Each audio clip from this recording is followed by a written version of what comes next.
देखो रिकॉर्डिंग का मैसेज गया, स्क्रीन शेयर है। Yes ma'am. देखो हम लोग अकाउंट करंट पढ़ रहे थे, जिसमें हम लोग का प्रैक्टिकल क्वेश्चन नंबर 2 मैंने तुम लोग को होमवर्क में दिया था, लेकिन उसके पहले आज हम लोग इस पे 2 और भी पॉइंट है वो डिस्कस कर लेते हैं, फिर लास्ट में जो है टाइम बचेगा तो प्रैक्टिकल क्वेश्चन नंबर 2 करेंगे, नहीं तो ये तुम लोग खुद से भी कर सकते हो, हम सोल्यूशन से दिखा देंगे अगर टाइम नहीं बचेगा तो, और अगर बचेगा तो करके ही दिखा देंगे। ठीक है, तो सबसे पहले आज हम लोग पढ़ेंगे रेड इंक इंटरेस्ट। ठीक है, ये पॉइंट बाकी था हम लोग का, रेड इंक इंटरेस्ट। अब ये क्या होता है देखो, यहाँ पर लिखते हैं, हेडिंग कर लो रेड इंक इंटरेस्ट। मतलब इंटरेस्ट है और उसको बोल रहा है रेड इंक। ठीक है, रेड इंक। तो यहाँ पर रेड इंक का मतलब क्या है, जो तुम लोग सोच रहे हो वैसा ही है, मतलब लाल कलर का इंक। ठीक है, रेड इंक का मतलब कोई स्पेसिफिक अलग कोई मतलब नहीं है, वो रेड कलर के इंक का ही बात हो रहा है। मतलब रेड इंक इंटरेस्ट मतलब एक स्पेशल टाइप ऑफ इंटरेस्ट है, जिसको पहले जब मैन्युअली अकाउंट मेंटेन होता था, ठीक है, तब रेड इंक से लिखा जाता था। ठीक है, रेड इंक से, जैसे मान लो मैंने तुम लोग का कोई टेस्ट लिया, उसमें नॉर्मली तो कॉपी हम रेडिंग से ही चेक करेंगे। क्यों किया जाता है रेडिंग से ही, क्यों किया जाता है, और स्टूडेंट को क्यों रेडिंग से नहीं लिखने के लिए बोला जाता है, क्योंकि देखो रेडिंग से अटेंशन आता है। ठीक है, अब मान लो तुम लोग भी रेड कलर से लिखोगे, हम भी रेड कलर से चेक करेंगे, तो तुम लोग का अटेंशन नहीं आएगा, लेकिन जहां जहां गलत होगा हम रेड से जब सर्कल करेंगे या कुछ भी करेंगे तो तुम लोग का अटेंशन बढ़ता है कि हाँ मेरा इस जगह पे गलती हुआ है। ठीक है, तो वैसे ही स्पेसिफिकली अटेंशन लाने की वजह से रेडिंग का यूज किया गया था कुछ स्पेसिफिक चीजों को लिखने के लिए। तो वो चीज क्या है, इंटरेस्ट है। ठीक है, तो इसका नाम क्यों रेडिंग इंटरेस्ट आया, बिकॉज देखो और कोई रीजन नहीं, ये रेड इंक से लिखा जाता था ये इंटरेस्ट। अब ये कैसा इंटरेस्ट है वो हम बताते हैं। इस इंटरेस्ट को रेड इंक से लिखा जाता था, इसलिए इसका नाम आ चुका है रेड इंक इंटरेस्ट। अब तुम लोगों को क्या सच में रेड इंक से लिखना है एग्जाम में? नहीं नहीं, तुम लोग को ऐसा कुछ नहीं करना है, बट प्रैक्टिकली पहले जो अकाउंटेंट थे वो रेडिंग से ही इस इंटरेस्ट को डिनोट करते थे। अब ये कैसा इंटरेस्ट है, देखो समझाते हैं ये कैसा इंटरेस्ट है। नॉर्मली हम लोग जो एवरेज ड्यू डेट कर रहे हैं वहां पर हम लोग क्या करते हैं, हम लोग जो है डेज का जो कैलकुलेशन करते हैं, जैसे मान लो हम लोग को 30 अप्रैल 2022 तक का जो है स्टेटमेंट प्रिपेयर करके देना है, मतलब अकाउंट करेंट प्रिपेयर करना है। ठीक है, ये अकाउंट करेंट का ही पार्ट है, अकाउंट करेंट प्रिपेयर करके देना है। अब हम लोग नॉर्मली कैलकुलेशन कैसे करते हैं, या तो फॉरवर्ड के हिसाब से या तो बैकवर्ड के हिसाब से, और दोनों केस में कैलकुलेशन कैसे होता है, ड्यू डेट से लेके स्टेटमेंट एंडिंग डेट तक। मान लो ये मेरा ड्यू डेट है एक, ठीक है, ये एक ड्यू डेट है, यहाँ पर मान लो ये एक ड्यू डेट है, ठीक है, यहाँ पर मान लो ये एक ड्यू डेट है।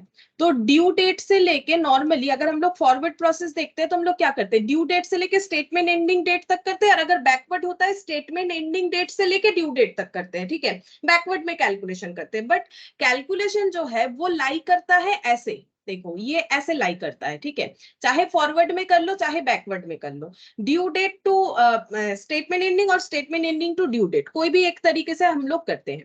लेकिन हम लोग का ड्यू डेट अगर कुछ ऐसा है, लाइक हम उसको रेड कलर से ही लिखें, देखो जैसे हम लोग का ड्यू डेट जो है कुछ ऐसा है, इसके बाद का, जैसे मान लो इसके बाद क्या हो जाएगा, जैसे 10 मई 2022, या फिर मान लो 5 जून 2022, ये हम अपने मन से ले रहे हैं। ठीक है, ऐसा ही हो ऐसा जरूरी नहीं है, मतलब कुछ और भी हो सकता है डेट, इसके बाद का होना चाहिए। ये स्टेटमेंट एंडिंग, ये कौन सा डेट है, ये है स्टेटमेंट एंडिंग डेट, जिसके बेसिस पे हम लोग करते हैं ना क्या बोलते हैं, अकाउंट करें। स्टेटमेंट एंडिंग डेट से डेट के बाद का अगर कोई ड्यू डेट है, ये मैंने एक ड्यू डेट लिखा, ठीक है, ये मैंने एक ड्यू डेट लिखा, और एक लिख लेते हैं जैसे कि 16 अगस्त 2022, ठीक है, ये एक ड्यू डेट है, और भी कुछ हो सकता है। अब अगर ये सारे ड्यू डेट का कैलकुलेशन ये कब लाई कर रहा है, देखो ये सारे के सारे ड्यू डेट जो है आफ्टर स्टेटमेंट एंडिंग डेट के बाद का हो रहा है, लेकिन हम लोग ये कैलकुलेशन करना चाह रहे हैं, ये पीरियड के ड्यू डेट का सेटलमेंट भी हम लोग यहाँ पर करना चाह रहे हैं। कंसेप्ट क्या है, इस पीरियड के ड्यू डेट का सेटलमेंट भी हम लोग इस पीरियड में करना चाह रहे हैं। ठीक है, इस पीरियड में करना चाह रहे हैं, तो हम लोग का इंटरेस्ट क्या हो जाएगा, नेगेटिव होगा। क्यों नेगेटिव होगा, सोच के देखो, अगर हम लोग टाइम के पहले सेटलमेंट दिखा रहे हैं कि अगर ऐसा हो तो क्या होगा, मतलब ये देखो नॉर्मली हम लोग क्या करते थे, एक क्वेश्चन का पहले देखो, यहाँ पर एक एग्जांपल से समझाते हैं। पहला क्वेश्चन जो हम लोगों ने पहले दिन किया था, हम लोगों ने यहाँ पर क्या रिकॉर्ड किया था, पहले देखो हम लोगों ने सेल किया और इसका ड्यू डेट है, सेल किया 16 सितंबर को। देखो हम यहाँ पर लिख के दिखा रहे हैं, अगर तुम लोग को यहाँ से नहीं दिख रहा है, ड्यू डेट है 1 अक्टूबर को, ठीक है। ये जो कुछ शायद शाम का अकाउंट था। अब ये पेमेंट हम लोगों को कब मिलना चाहिए, 1 अक्टूबर के अंदर मिल जाना चाहिए। 1 अक्टूबर या उसके पहले मिलेगा तो रिबेट होगा, 1 अक्टूबर तक मिल जाना चाहिए। अगर नहीं मिलता है तो हमें इंटरेस्ट कितने दिन का मिल जाएगा, इतने तारीख तक, अगर हम लोग अकाउंट मेंटेन कर रहे हैं इसी हिसाब से हम लोग रिकॉर्ड करते हैं।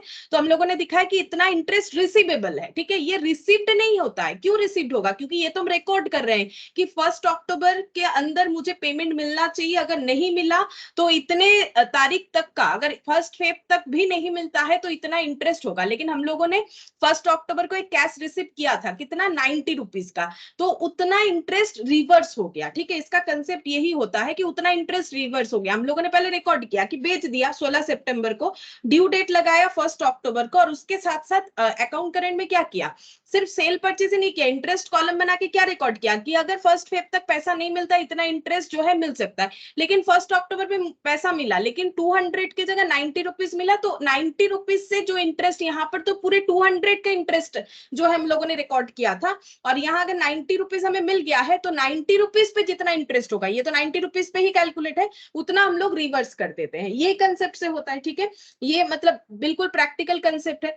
अब देखो यहाँ पर रेटिंग का इंटरेस्ट का सिस्टम क्या है, हम लोग बोल रहे हैं कि यहाँ का सेटलमेंट यहाँ करना है। सोच के देखो कि इसके बाद का सेटलमेंट करना है, जबकि ड्यू डेट तो अकाउंट जो हम लोग का स्टेटमेंट एंडिंग डेट है उसके बाद का है। मतलब ये इंटरेस्ट जो है, ये इंटरेस्ट नाम से तो इंटरेस्ट है बट नेगेटिव इंटरेस्ट है, बेसिकली ये रिबेट है। सोच के देखो, मुझे यहाँ पेमेंट करना है या पेमेंट मिलेगा, लेकिन हम उसका सेटलमेंट यहाँ पर दिखा रहे हैं, तो इसका मतलब अगर सेटलमेंट इस पीरियड में दिखा रहे हैं तो वो मेरा पहले का सेटलमेंट है, बिफोर द टाइम सेटलमेंट है। और अगर बिफोर द टाइम सेटलमेंट है तो इस तरीके के इंटरेस्ट को नेगेटिव इंटरेस्ट यानी कि रीबेट जो होता है, ठीक है। मतलब नेगेटिव इंटरेस्ट का मतलब क्या है, इंटरेस्ट नहीं देना पड़ेगा या इंटरेस्ट नहीं मिलेगा, यानी कि रीबेट देना पड़ेगा या रीबेट मिलेगा। ये जस्ट हम कंसेप्ट बता रहे हैं। अब हम लोग को देखना क्या है कि रेटिंग इंटरेस्ट में अकाउंट को कैसे बनाना चाहिए, एज इट इज होगा जैसे अकाउंट करेंट में होता है, बट जहां जहां ये ड्यू डेट स्टेटमेंट डेट को क्रॉस करके जाएगा उसको क्या करना है, वही हमें नया सीखना है, बाकी कुछ नया नहीं सीखना है। तो बेसिकली यहाँ पर ये जो इस पीरियड का जो हम लोग इंटरेस्ट को यहाँ रिकॉर्ड करेंगे ना, तो वो इंटरेस्ट कोई पॉजिटिव इंटरेस्ट नहीं होगा। क्यों नहीं होगा, ड्यू डेट तो यहाँ का है, यहाँ इंटरेस्ट रिकॉर्ड कर रहे हैं, तो ये सारे इंटरेस्ट को हम लोग क्या बोलते हैं, या तो रीबेट बोल लो, ठीक है, या फिर उसे बोल लो डिस्काउंट बोल लो, ठीक है, या फिर इसको हम लोग बोल सकते हैं नेगेटिव इंटरेस्ट, या फिर बुक के लैंग्वेज में बोले तो रेट इंक इंटरेस्ट। मतलब ऐसा इंटरेस्ट जो कि नेगेटिव इंटरेस्ट है जिसे रेट इंक से कभी लिखा जाता था, ठीक है। एक्चुअली यहाँ पर क्या हो रहा है, इंटरेस्ट जो है वो रिबेट बन जा रहा है, इसलिए नेगेटिव होगा, ठीक है। इंटरेस्ट जो है वो रिबेट बन जा रहा है क्योंकि टाइम के पहले हम लोग उसका सेटलमेंट करके दिखा रहे हैं कि मुझे 10 मई को मान लो किसी से पेमेंट मिलना है, हम दिखा रहे हैं अगर मुझे 30 अप्रैल के अंदर मिल जाता है, तो फिर अगर कोई मुझे 30 अप्रैल में पेमेंट कर देगा 10 मई के जगह, तो इसका मतलब तो मुझे उसे रिबेट देना पड़ेगा। तो इसीलिए इस कंसेप्ट को ऐसे करके ट्रीट किया जाता है। ये है जस्ट ओवरव्यू कि रेटिंग इंटरेस्ट क्या होता है। अब हम लोग इसको कैसे कैलकुलेट करेंगे, नॉर्मल जैसे प्रोडक्ट मेथड होता है या इंटरेस्ट टेबल मेथड जो बोलेगा उसी मेथड से कैलकुलेट करेंगे। बस जहां जहां रेटिंग वाला इंटरेस्ट होगा यानी ड्यू डेट इस स्टेटमेंट डेट को क्रॉस करके जाएगा, वहां पर देखेंगे कि किस तरीके से कैलकुलेशन होता है, ठीक है। तो एक ओवरव्यू तुम लोग को मिल गया रेटिंग इंटरेस्ट क्या होता है। अब देखो हम यहाँ पर थोड़ा सा तुम लोग को रीड भी करवा देते हैं कि क्या होता है, 2-3 लाइन बता देता है, देखो बाकी तुम लोग खुद भी पढ़ सकते हो, लिखा हुआ ही है। In case the due date of a bill falls after date of closing the account, account close होने के बाद, मतलब जिस दिन हम लोग अपना स्टेटमेंट एंडिंग डेट ले रहे हैं, ठीक है, अकाउंट क्लोज होने के बाद का अगर ड्यू डेट आता है, then no interest is allowed for that, ठीक है, उसके लिए तो कोई इंटरेस्ट का कैलकुलेशन नहीं होगा। However, interest from that date of closing to such due date is written in reading in the appropriate side of the account current. Account current के appropriate side में लिखना पड़ता है। This interest is called reading interest. Reading interest is treated as negative interest in actual practice. However, the product of such bill, ये जरूरी नहीं है कैसे करके लिखा जाता है, ये हम बता देंगे। Product of such bill, product का मतलब होता है amount into date, sorry amount into days.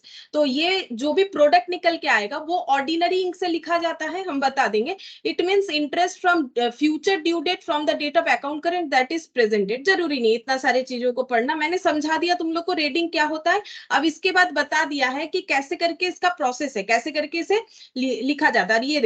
ये देखो यहाँ पर दिया हुआ है, ये देखो present in earlier period it was written in red ink. इस तरीके के कंसेप्ट को रेडिंग से लिखा जाता था, इसीलिए इसका नाम आ गया, hence it got the name of red ink interest. बस इतना ही स्टोरी तुम लोग को पता होना काफी है, बाकी तुम लोग पढ़ के देख लेना। पढ़ के तभी समझ में आएगा जब हम लोग एक क्वेश्चन कर लेंगे, क्योंकि यहाँ पर प्रोसेस भी बताया कैसे करके हमें क्वेश्चन को सॉल्व करना है। ठीक है, तो हम लोग क्वेश्चन नंबर 3, सबसे पहला क्वेश्चन है हम लोग का रेडिंग इंटरेस्ट का, क्वेश्चन नंबर 3, तो वही वाला पहले करेंगे। ये देखो इलास्ट्रेशन 3। अच्छा, क्वेश्चन में कैसे समझेंगे कि हम लोगों को रेडिंग इंटरेस्ट फॉलो करना है। यहाँ पर बोला है prepare account current to be rendered by me to you. Me you को अकाउंट करेंट भेजेगा 31 मार्च के बेसिस पे जो बना हुआ है। ठीक है, तो ड्यू डेट देख लेते हैं यहाँ पर क्या क्या है। ये एक फर्स्ट फेब है, यहाँ और कोई डेट नहीं है। सेल्स हुआ है, ड्यू डेट देखो 7 अप्रैल है, तो मार्च के बाद का आ गया, 31 मार्च के बाद आता है 7 अप्रैल। ठीक है, तो इसका मतलब यहाँ पर हम लोग का रेडिंग इंटरेस्ट को रेडिंग पे लिखना पड़ेगा, नेगेटिव इंटरेस्ट आएगा। ठीक है, ये है 8 फेब 2020, उसके 3 महीने बाद होगा, एक बिल्स का कंसेप्ट है। ठीक है, तो 8 फेब के 3 महीने बाद कितना होता है, 8 मार्च के 3 महीना बाद क्या होता है, 8 अप्रैल के बाद आता है 8 मई। देखो समझ में आ रहा है, 31 मार्च को क्रॉस कर गया। तो क्वेश्चन में नहीं बोलेगा कि रेडिंग इंटरेस्ट का क्वेश्चन है कर लो, तुम लोग ड्यू डेट देखना। अगर ड्यू डेट जो है क्रॉस कर जा रहा है, नॉर्मली पहले क्वेश्चन शुरू करो, जब देखना कि स्टेटमेंट एंडिंग डेट से ड्यू डेट मेरा आगे का चला जा रहा है। ठीक है, मतलब फॉरवर्ड में आ जा रहा है, ऐसे करके चेक करके देख सकते हो। जब फॉरवर्ड में आ जा रहा है तो फिर तुम लोग को रेडिंग से उस इंटरेस्ट को लिखना पड़ेगा। ठीक है, तो स्टार्ट करते हैं। यहाँ पर देखो कौन किसको अकाउंट भेजेगा, ये देखो यहाँ पर बोल रहा है कि rendered by me to you, me you को भेजेगा। ठीक है, अच्छा तो यहाँ पर लिखते हैं you in account current, you in account current with me interest up to 31 देखो दे रखा है date 2020 at the rate of interest बोला है 12% पर एनम। ठीक है, मैंने ऐसे लिखवा दिया, इसके पहले शायद मैंने इस तरीके से हेडिंग तुम लोग को करवाया था, तो ऐसे भी कर सकते हो। ठीक है, एक ही बात है, कैसा भी कर सकते हो। और एक तरीके से भी मैंने लिखवाया था, ये ऐसे करके इन द बुक सब, वो भी चलेगा। ये डायरेक्ट जो मैंने ऐसे लिख दिया एक लाइन में, ये भी लिख सकते हो, दोनों ठीक है। जो तुम लोग याद रख पाओ वही कर लेना। अच्छा, कॉलम लेकिन एज इट इज होगा जैसे होता है।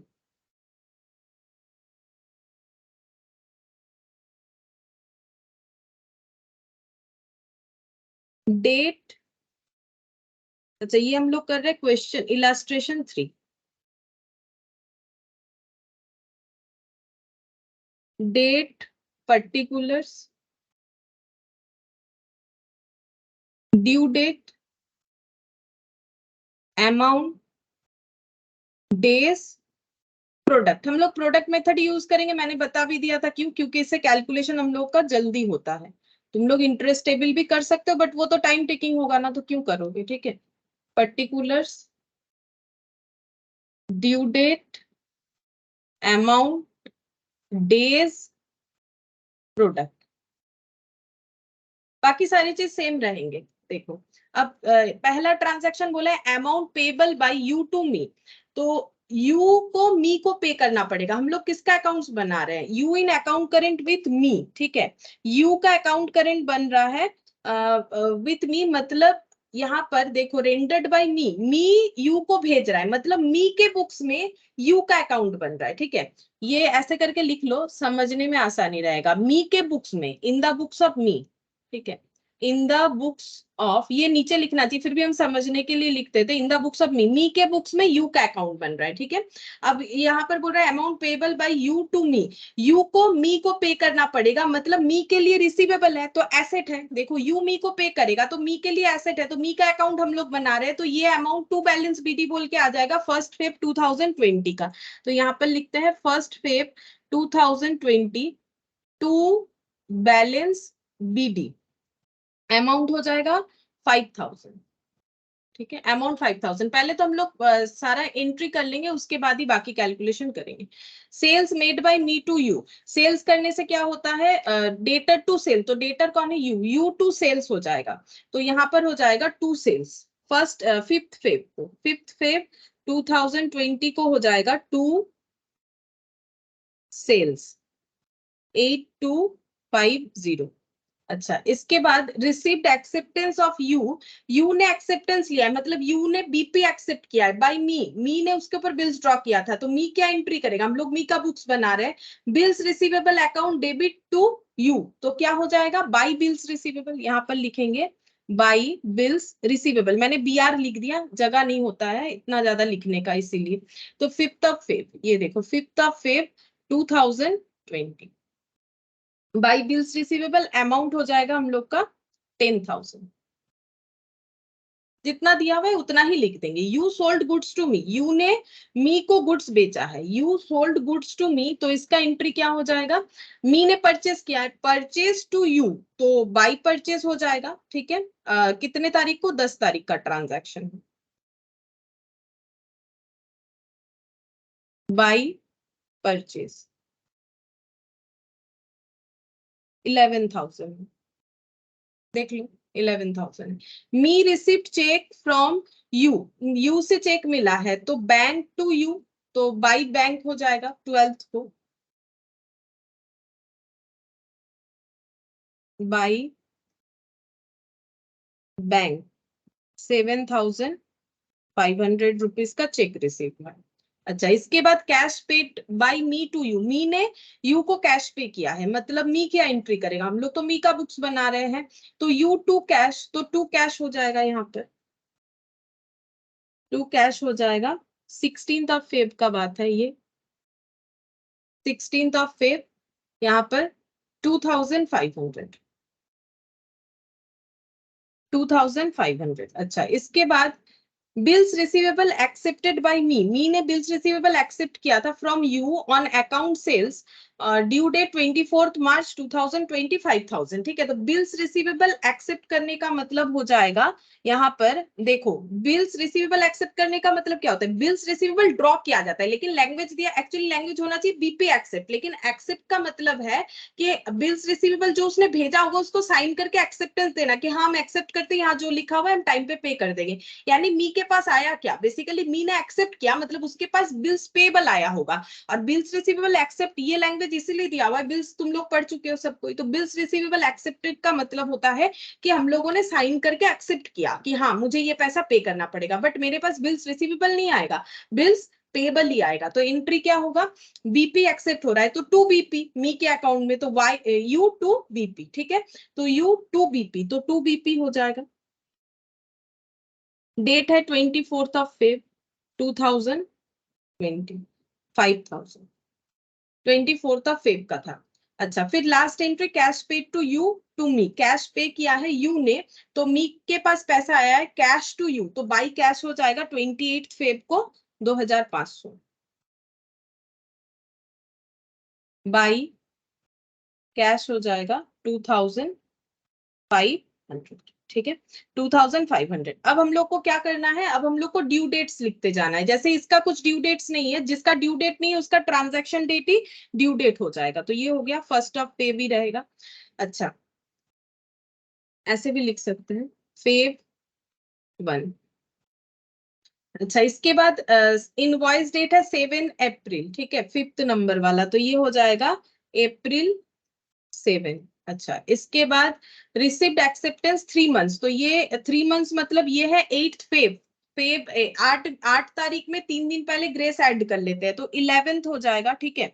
अच्छा 11th तो हो जाएगा, और हम लोग का यहाँ पर मंथ कौन सा आएगा, Feb to March 1 month, March to April 2 month, April to May 3 months, May मतलब यहाँ पर हो जाएगा हम लोग का 11th ऑफ मई हो जाएगा ये बिल्स वाला।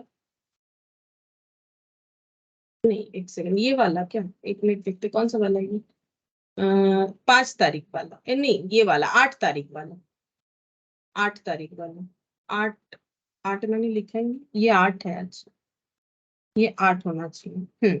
अब ठीक है, 11th अब में ये 8 होगा, मुझे 5 दिख रहा था इसलिए मुझे लगा गलत हो रहा है।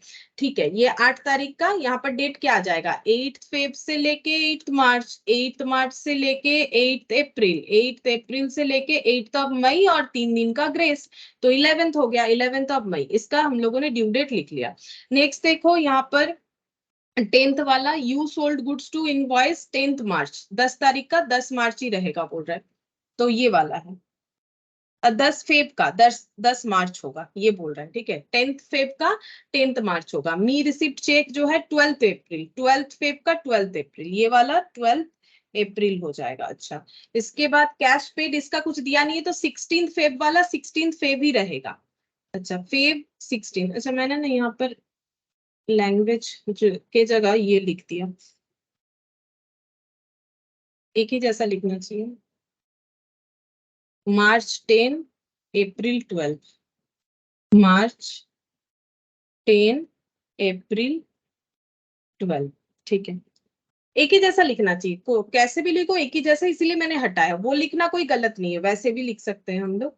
अच्छा bills receivable accepted, due date है 24th ऑफ मार्च 2020, ये 24th फेब है, तो 24th फेब का 24th मार्च 2020, तो यहाँ पर लिख देते 24th मार्च, तो मार्च 24। अच्छा इसके बाद यहाँ पर कैश पेड इसका कुछ बोला नहीं है, तो 28th फेब ही रहेगा, 28th फेब वाला फेब 28 ही रहेगा, ठीक है। अब टाइम है डेज को कैलकुलेशन करने का, तो डेज का कैलकुलेशन हम लोग कैसे करेंगे, कुछ नहीं है तो फॉरवर्ड मेथड से करेंगे। फॉरवर्ड मेथड मतलब ड्यू डेट से लेके स्टेटमेंट एंडिंग डेट तक, ठीक है। तो फेब 1 से लेके हमें 31 मार्च तक कैलकुलेट करते हुए जाना है, तो कैसे होगा तुम लोग को पता है कैसे होगा, देखो फेब कितने दिन का होता है, ये 2020 का है, तो 2020 नॉर्मली 29 डेज का होगा, ठीक है।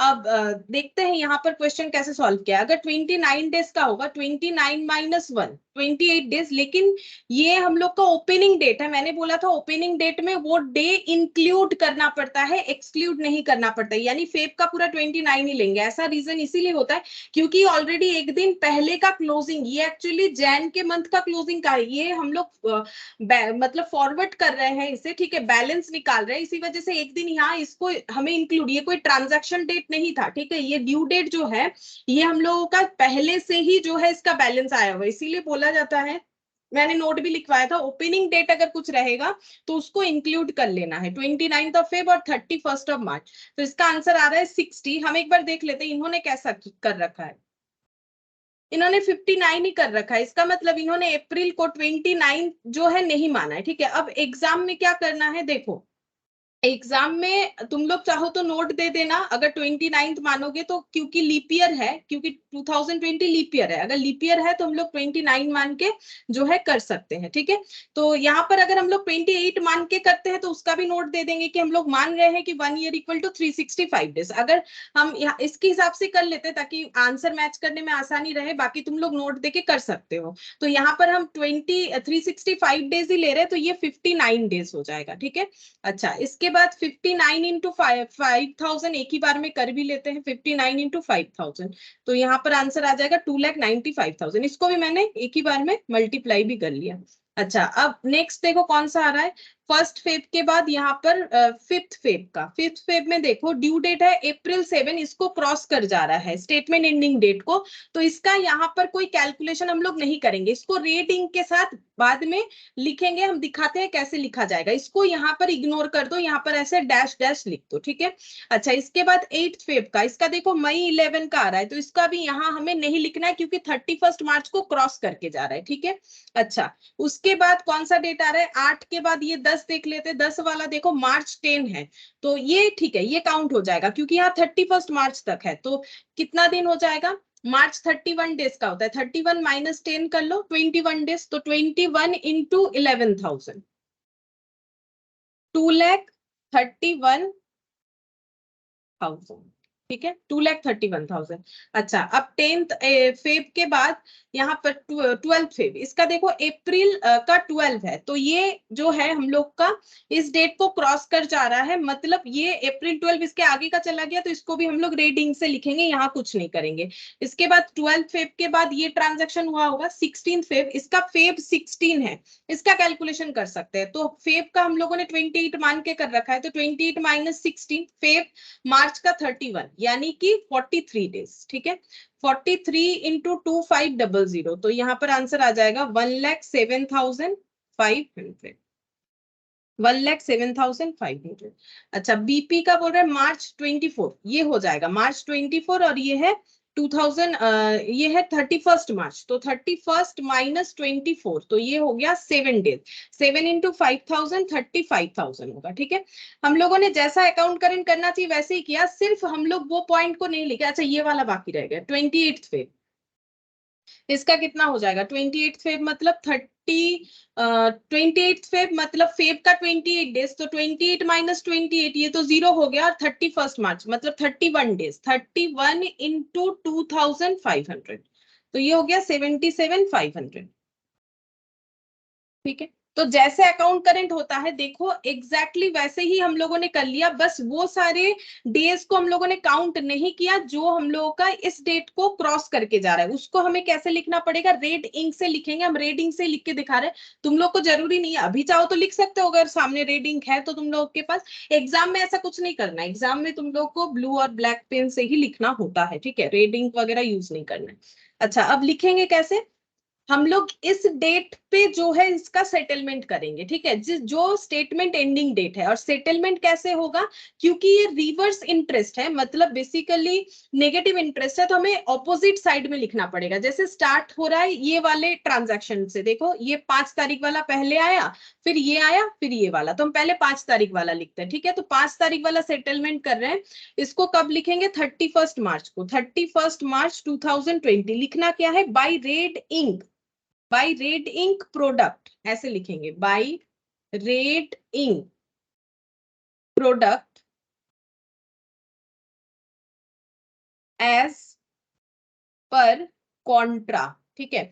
कॉन्ट्रा एंट्री कर रहा है, कॉन्ट्रा मतलब ऑपोजिटली लिख रहा है, कॉन्ट्रा मतलब क्या होता है, कॉन्ट्राडिक्शन, मतलब हम कुछ जो बोल रहे हैं उसका ऑपोजिट तुम लोग बोल रहे हो, तो दैट इज कॉन्ट्राडिक्शन। तो कॉन्ट्रा एंट्री करेंगे, मतलब क्या है कि जिधर हम लोग का रेटिंग का कंसेप्ट आ रहा है उसके ऑपोजिट साइड में लिखना है। अगर डेबिट साइड में आ रहा है तो क्रेडिट में लिखो, अगर क्रेडिट साइड में आ रहा है तो डेबिट में लिखो, ठीक है। तो बाई साइड में आया, लिखने का तरीका देखो बिल्कुल क्लियर है, कुछ रटने का बात ही नहीं है, बाई साइड में है तो बाई लिखोगे, ये तो फिक्स्ड बात है। रेडिंग इंटरेस्ट को लिख रहे हो तो रेडिंग तो लिखना ही पड़ेगा। लिखोगे क्या, प्रोडक्ट को लिखोगे, जो यहां नहीं लिख पाए थे प्रोडक्ट को लिखोगे, और एज पर कॉन्ट्रा, कॉन्ट्रा के हिसाब से हम लोग इधर लिख रहे हैं, ठीक है। अब लिखना कैसे है देखो, हम लोग का यहाँ पर तो कुछ नहीं लिखना, ड्यू डेट हम लोग लिख लेते हैं, ड्यू डेट इसका कौन सा है, 7 अप्रैल, तो यहाँ पर लिख लेते हैं अप्रैल 7, ठीक है, अप्रैल 7 लिख लिया। अच्छा, अमाउंट ऑलरेडी लिख लिया था हम लोगों ने, तो अभी लिखेंगे नहीं, डेज और प्रोडक्ट बाकी था वही लिखेंगे, ठीक है। अच्छा, डेज कैलकुलेट करते हैं, तो ये 31 मार्च के बाद यहाँ पर 7 अप्रैल तक कितना दिन होता है ये काउंट करते हैं, तो 7 डेज ही होगा क्योंकि मार्च का एंड है, तो 7 अप्रैल यानी 1 अप्रैल से लेकर 7 अप्रैल, 7 डेज इंटू 8250, 7 इंटू 8250, ठीक है। तो ये हो गया 57,750, 57,750। बेसिकली हम लोग को क्या करना है, इसका प्रोडक्ट को ऑपोजिट साइड लिखना है, सिस्टम एक ही है, यहाँ डेज और प्रोडक्ट मत लिखो, बिकॉज ये रेटिंग है, इसको कॉन्ट्रा करके लिख दो, ठीक है। क्या क्या लिखना पड़ेगा, ड्यू डेट लिख दो, अमाउंट ऑलरेडी लिखा हुआ है तो अमाउंट को दोबारा मत लिखो, ठीक है, बस अमाउंट तो हम लोगों ने ट्रांजैक्शन जब हुआ तभी लिखना पड़ेगा, इसलिए अमाउंट को ऑपोजिट में नहीं लिखना पड़ेगा, उसके प्रोडक्ट को ऑपोजिट में लिखेंगे। अब ये वाला 8th ऑफ फेब, ठीक है, इसका लिखेंगे, तो ये 2 साइड आ रहा है, डेट कौन सा होगा, वही 31 मार्च ही होगा, ठीक है, जो क्लोजिंग डेट होता है, तो 31 March 2020 to red ink product as per contra, as per contra, ठीक है। अच्छा, ड्यू डेट कौन सा है, मई 11। अमाउंट लिखने का जरूरत नहीं है, डेज लिखेंगे और मल्टीप्लाई करके लिखेंगे। तो 31 मार्च के बाद अप्रैल 30 डेज और मई का 11 डेज, यानी 41 डेज हो गया। 41 इंटू 10,000 मतलब 410000, ठीक है। बस इतना ही अलग है और कुछ नहीं। इसी पे तुम लोग को ध्यान देना है कि क्या सीख रहे हैं। अब ये वाला, इसका भी 31 मार्च का ही होगा। 31 March 2020 to red ink product as per contra, as per contra. Due date कौन सा है, ये वाला, अप्रैल 12, ठीक है। अच्छा, अमाउंट को तो नहीं लिखना पड़ेगा, ऑलरेडी लिख चुके हैं। तो मार्च के बाद अप्रैल 12 मतलब 12 डेज। 12 इंटू 7,500 देख लेते कितना होगा। 12 इंटू 7,500 तो ये हो गया 90,000, ठीक है। ये 90,000 हो गया। बस रेटिंग इंटरेस्ट को हम लोगों ने लिख लिया। अब करना है बैलेंस। तो सबसे पहले हमें प्रोडक्ट कॉलम को बैलेंस करना पड़ेगा। मुझे लगा यहाँ पर हो जाएगा, लेकिन होगा नहीं। चलो कोई बात नहीं, यहाँ पर कर देते हैं। अब हम लोग बैलेंस करेंगे, ठीक है। तो बैलेंस सबसे पहले प्रोडक्ट कॉलम का होगा। प्रोडक्ट किधर ज्यादा है चेक करते हैं, किधर बैलेंस आएगा। तो प्रोडक्ट मुझे लगता है इधर ही ज्यादा है। देखो 2,95,000, 1,07,500, 35,000 इधर ही ज्यादा है। टोटल करते हैं, देखो 2,95,000 प्लस 1,07,500, 35,000, 4,10,000 और 90,000 मतलब 5,00,000, 9,37,500। तो इधर डेबिट साइड में प्रोडक्ट का बैलेंस आ रहा है, यहाँ पर प्रोडक्ट कॉलम का बैलेंस आ रहा है 9,37,500। ये कौन सा कॉलम है, हम यहाँ पर लिख देते हैं। प्रोडक्ट कॉलम का बैलेंस ये आ गया। अच्छा, इसके बाद हम लोग इधर चेक करेंगे कि कितना बैलेंस आएगा। 9,37,500 इधर लिखते हैं, ये टोटल आ गया। अब बैलेंस निकालेंगे। माइनस 2,31,000 माइनस 77,500 माइनस 57,750, 5,71,250, ठीक है। इसको लिखेंगे हम लोग ऐसे, बाई बैलेंस ऑफ प्रोडक्ट 31 मार्च को, ठीक है। यहाँ पर लिखेंगे 31 मार्च को बाई बैलेंस ऑफ प्रोडक्ट, यहाँ पर 5,71,000, ये देखो यहाँ से देख के लिख रहा है 250। ये कौन सा कॉलम है, ये प्रोडक्ट कॉलम है, ठीक है। प्रोडक्ट कॉलम के आगे आता है डेज कॉलम, उसके आगे है amount, due date, due date, particular,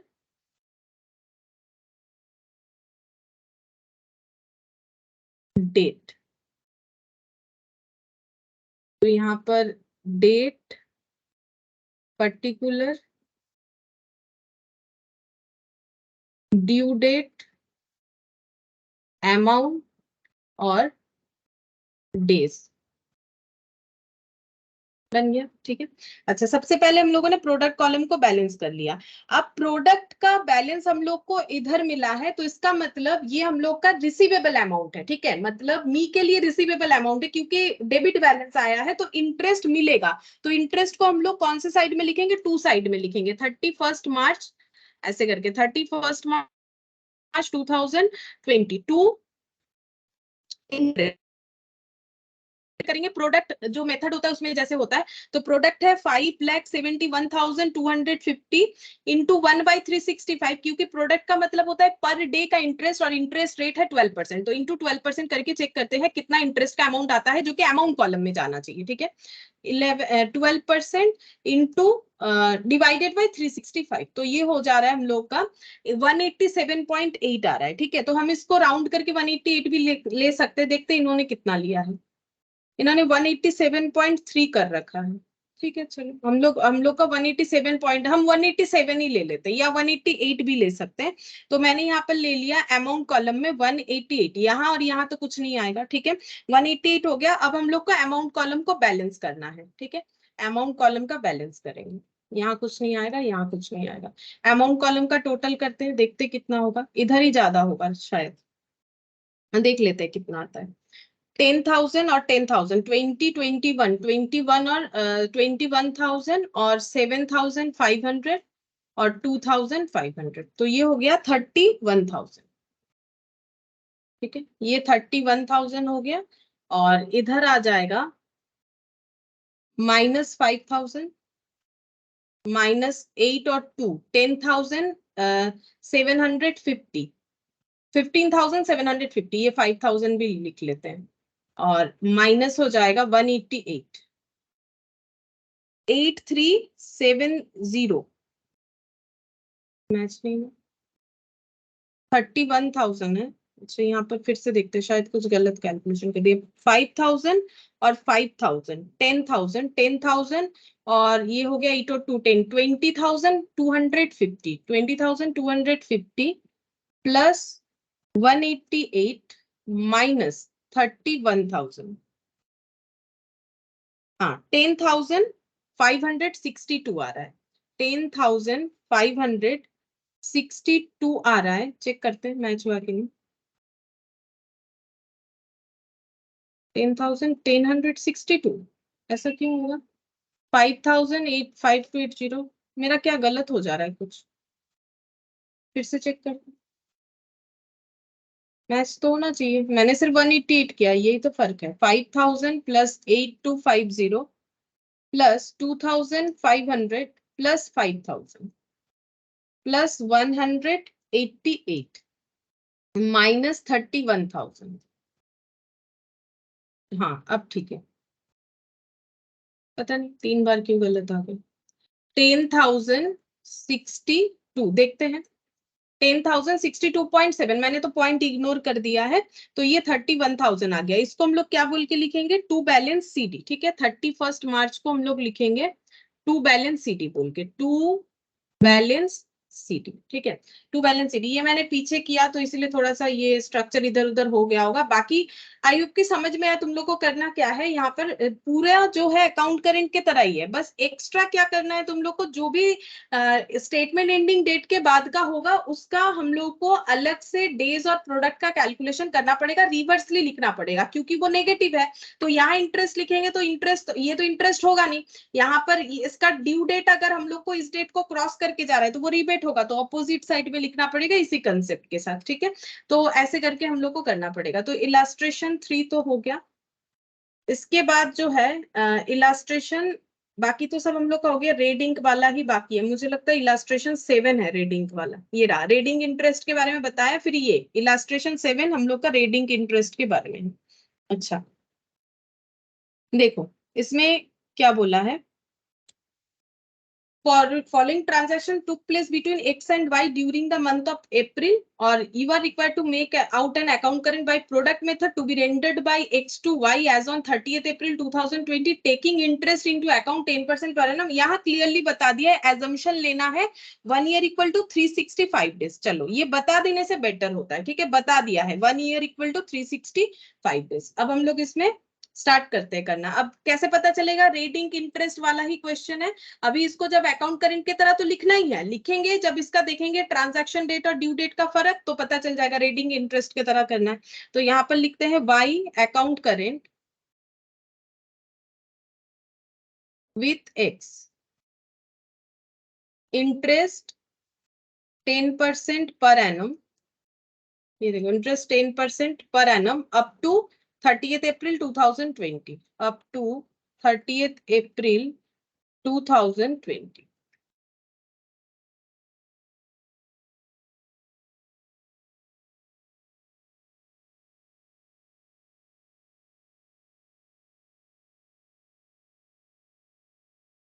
पूरा जगह ही लग जाएगा। Date, particulars, due date, amount, days, product, date, particulars, amount, due date, days, उल्टा लिख दूं, पर्टिकुलर के बाद due date, amount days, due date, amount days और प्रोडक्ट।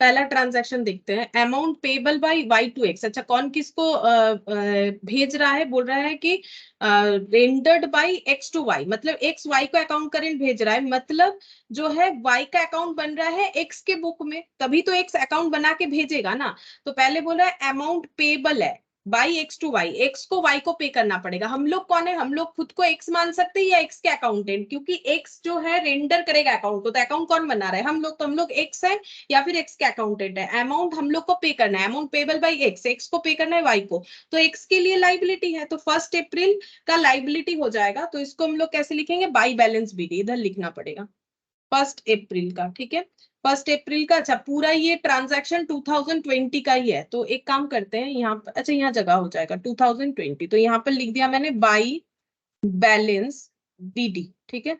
अमाउंट लिख देते हैं 10,000। अच्छा, इसके बाद next transaction, receipt acceptance of X to Y for 2 months, ठीक है। एक्सेप्टेंस जो है रिसिप्ट किया है किसने? Acceptance of X to Y for 2 months, ठीक है। तो इसका मतलब X ने एक्सेप्टेंस लिया है Y का, ठीक है, 2 months के लिए, मतलब X के पास BP आएगा, ठीक है, तो Y to BP हो जाएगा। एंट्री क्या होगा? Y to BP 7 अप्रैल का, तो यहाँ पर लिखेंगे 7 अप्रैल 2020 Y to BP। अच्छा, अमाउंट है 5,000, अमाउंट है 5,000। देखो कैसे पता चलेगा BP है कि BR? क्या लिखा था? रिसीव्ड एक्सेप्टेंस ऑफ X, ठीक है, X का एक्सेप्टेंस रिसीव हुआ है Y को 2 months के लिए, मतलब हम लोग कौन है? X। हम लोगों ने एक्सेप्टेंस रिसीव किया है, मतलब हम लोग के पास बिल्स पेबल आया है, इसीलिए एंट्री ऐसा होगा। बिल्स रिसीवेबल जो कि Y ने एक्सेप्ट किया था, मतलब Y के पास BP था, on 7th Feb is dishonoured on this due date, ठीक है। अच्छा, एक बिल्स रिसीवेबल है, वो डिसऑनर हुआ है, तो बिल्स रिसीवेबल डिसऑनर होने से क्या होता है? तो डेटर को डेटर बनाएंगे, बिल्स रिसीवेबल को कैंसिल करेंगे। देखो, बिल्स रिसीवेबल डिसऑनर होने से पुराना बिल्स रिसीवेबल कैंसिल होगा ही होगा, और जिसकी वजह से कैंसिल हुआ उसी से पैसा बाद में लेंगे, यानी किसके वजह से हुआ? Y का पेबल था, एक्सेप्टेड बाय Y था, तो Y account debit to BR। तो हम लोग को लिखना पड़ेगा क्या यहाँ पर? एंट्री हो जाएगा 10th अप्रैल का, यहाँ पर हम लोग का एंट्री हो जाएगा Y2, एक मिनट कहां चला गया, ये रहा, bills receivable accepted bye Y on 7th Feb 2020। अच्छा, ये वाला देखो, ये वाला बिल्स एक बार देख लो, 7th Feb 2020 वाला, मतलब यही वाला बिल्स, ठीक है। ये वाला बिल्स जो है 7th Feb 2020 वाला, यहाँ पर क्या बोला है? जो एक्सेप्ट किया था वाई ने, ये वाला बिल, वो इज ऑनर्ड। अच्छा, ऑनर्ड हुआ है, डिसऑनर्ड नहीं, मैंने डिसऑनर्ड क्यों पढ़ लिया पता नहीं, ऑनर्ड हुआ है। ऑनर्ड हुआ मतलब पैसा मिल गया, तो पैसा मिलने से एंट्री क्या होगा? Cash account debit to BR। अगर डिसऑनर होता तो डेटर टू BR होता, यहाँ होगा cash account debit to BR।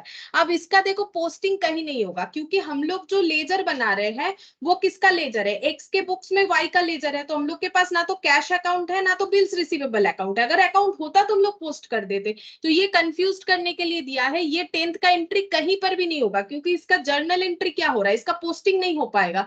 Journal entry honoured हुआ है, अगर ये डिसऑनर होता तो जरूर एंट्री होता, जो हम गलती से डिसऑनर पढ़ लिए थे। डिसऑनर होने से क्या एंट्री होता है?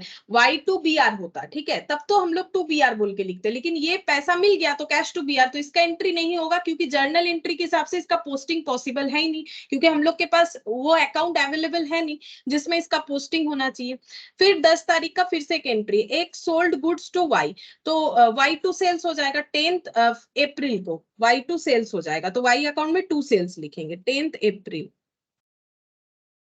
2 सेल्स 15,000।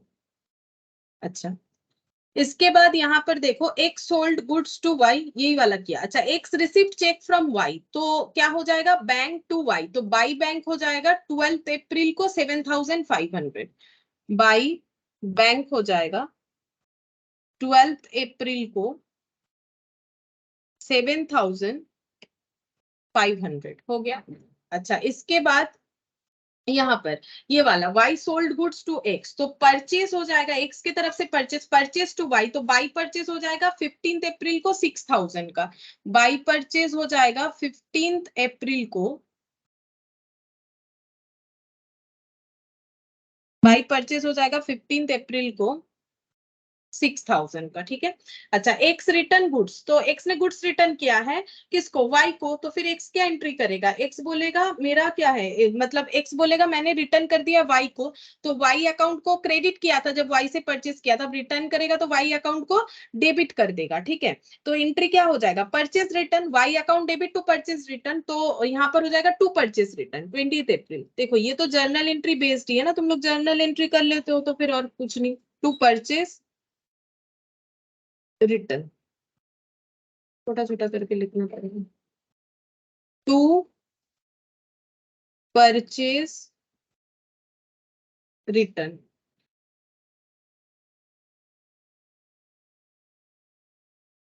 ठीक है। परचेज रिटर्न लिख दिया मैंने, कितना है यहाँ पर 1000। अच्छा, उसके बाद bills accepted by Y is dishonoured on this due date. अच्छा, डिसऑनर वाला कंसेप्ट है, बिल जो वाई ने एक्सेप्ट किया था वो डिसऑनर हुआ, डिसऑनर हुआ मतलब बिल्स रिसीवेबल कैंसिल करेगा एक्स, ठीक है, बिल्स रिसीवेबल कैंसिल कर देगा और वाई को फिर से डेटर बनाएगा, क्योंकि बिल ड्रॉ करने पे डेटर जो है वो बिल्स में कन्वर्ट हो जाता है। ये हम लोगों ने बहुत बार देखा, बिल्स का कितना सारा क्वेश्चन हम लोगों ने किया, देखो हर चीज हर जगह पे इंपॉर्टेंट है, ठीक है। तो वाई टू बिल्स रिसीवेबल, तो वाई में लिखेंगे टू बिल्स रिसीवेबल 20 अप्रैल को, to bills receivable, to bills receivable, amount हम लोग देख लेते कितना है, 5 हो गया, ठीक है। अच्छा, अब हम लोगों को क्या करना पड़ेगा, ड्यू डेट को लिख लेंगे। ड्यू डेट पहला वाला कुछ नहीं बताया है, तो पहले वाले का ड्यू डेट उतना ही होगा जो उसका ट्रांजैक्शन डेट है, मतलब April 1, ठीक है। उसके बाद ये receipt acceptance for 2 months, 2 months होने से कितना हो जाएगा, 7th 7th अप्रैल है, 7th अप्रैल से 7th मई, 7th मई से 7th जून, और 3 दिन ऐड हो जाएगा, 10th जून हो जाएगा ये वाला, 10th जून, तो 10th जून 10, ठीक है, जून 10 कर दिया मैंने। अच्छा, ये वाला तो एंट्री हुआ नहीं था, ठीक है, ये 10 तारीख वाला एंट्री हुआ, इसका इनवॉइस डेट बता दिया है 10th मई, ये वाला। अच्छा, परचेज रिटर्न, उसके बाद 10th मई के बाद ये 12 तारीख वाला, 15/5, ठीक है, 12 तारीख वाला ये, मतलब मई 15, 15/5 का मतलब मई 15 हो गया। अच्छा, अब इसके बाद फिर से 15th 5 है, 15th अप्रैल वाला, मतलब ये वाला, ये भी मई 15 का होगा, ठीक है, ये भी मई 15 का होगा। इसके बाद ये 20th वाला 15th अप्रैल। अच्छा, नहीं, ये क्या बोला है, एक्स रिटर्न गुड्स, अच्छा हाँ, यहाँ पर देखो 20th अप्रैल को एंट्री हो रहा है, X return goods sold by Y on 15th April, तो इसका मतलब ट्रांजैक्शन डेट ये है, ड्यू डेट भी ये होगा, ये तो बता रहा है कि कौन सा गुड्स रिटर्न हुआ है, अगर ये डेट नहीं बताता तो क्या फर्क पड़ेगा, बोल रहे ये वाला गुड्स रिटर्न हुआ है जो 15th अप्रैल को सेल हुआ था वो रिटर्न हुआ है, लेकिन क्या इसका मतलब ये ड्यू डेट है, नहीं, ये ड्यू डेट थोड़ी ना है, ये रिटर्न डेट तो ये वाला है, ये तो बोल रहा है कि इस तारीख के खरीदे गए प्रोडक्ट को रिटर्न किया जा रहा है 15th अप्रैल, तो अगर हम लोग गलती से इसमें 15th अप्रैल लिख देंगे तो गलत हो जाएगा। 20th अप्रैल का जो एंट्री है परचेज रिटर्न का, जिसमें ये बताया जा रहा है कि ये इस दिन जो प्रोडक्ट खरीदा गया था वो रिटर्न हो रहा है, तो हम लोग को ड्यू डेट में क्या लिखना पड़ेगा, ड्यू डेट रिटर्न का क्या होगा, जो ट्रांजेक्शन डेट है, तो ये 20th अप्रैल होगा, मतलब इसको गलती से भी अगर हम लोग 15th लिख देंगे तो गलत हो जाएगा, 15 नहीं होगा, हम लोगों ने जो परचेज किया था उसका पेमेंट करना था मई 15 को, लेकिन उसके पहले ही रिटर्न कर दिया गया है, ठीक है। अच्छा, उसके बाद ये वाला बिल एक्सेप्टेड डिसऑनर हुआ है 20th अप्रैल का, तो इसका 20th अप्रैल ही रहेगा, April 20।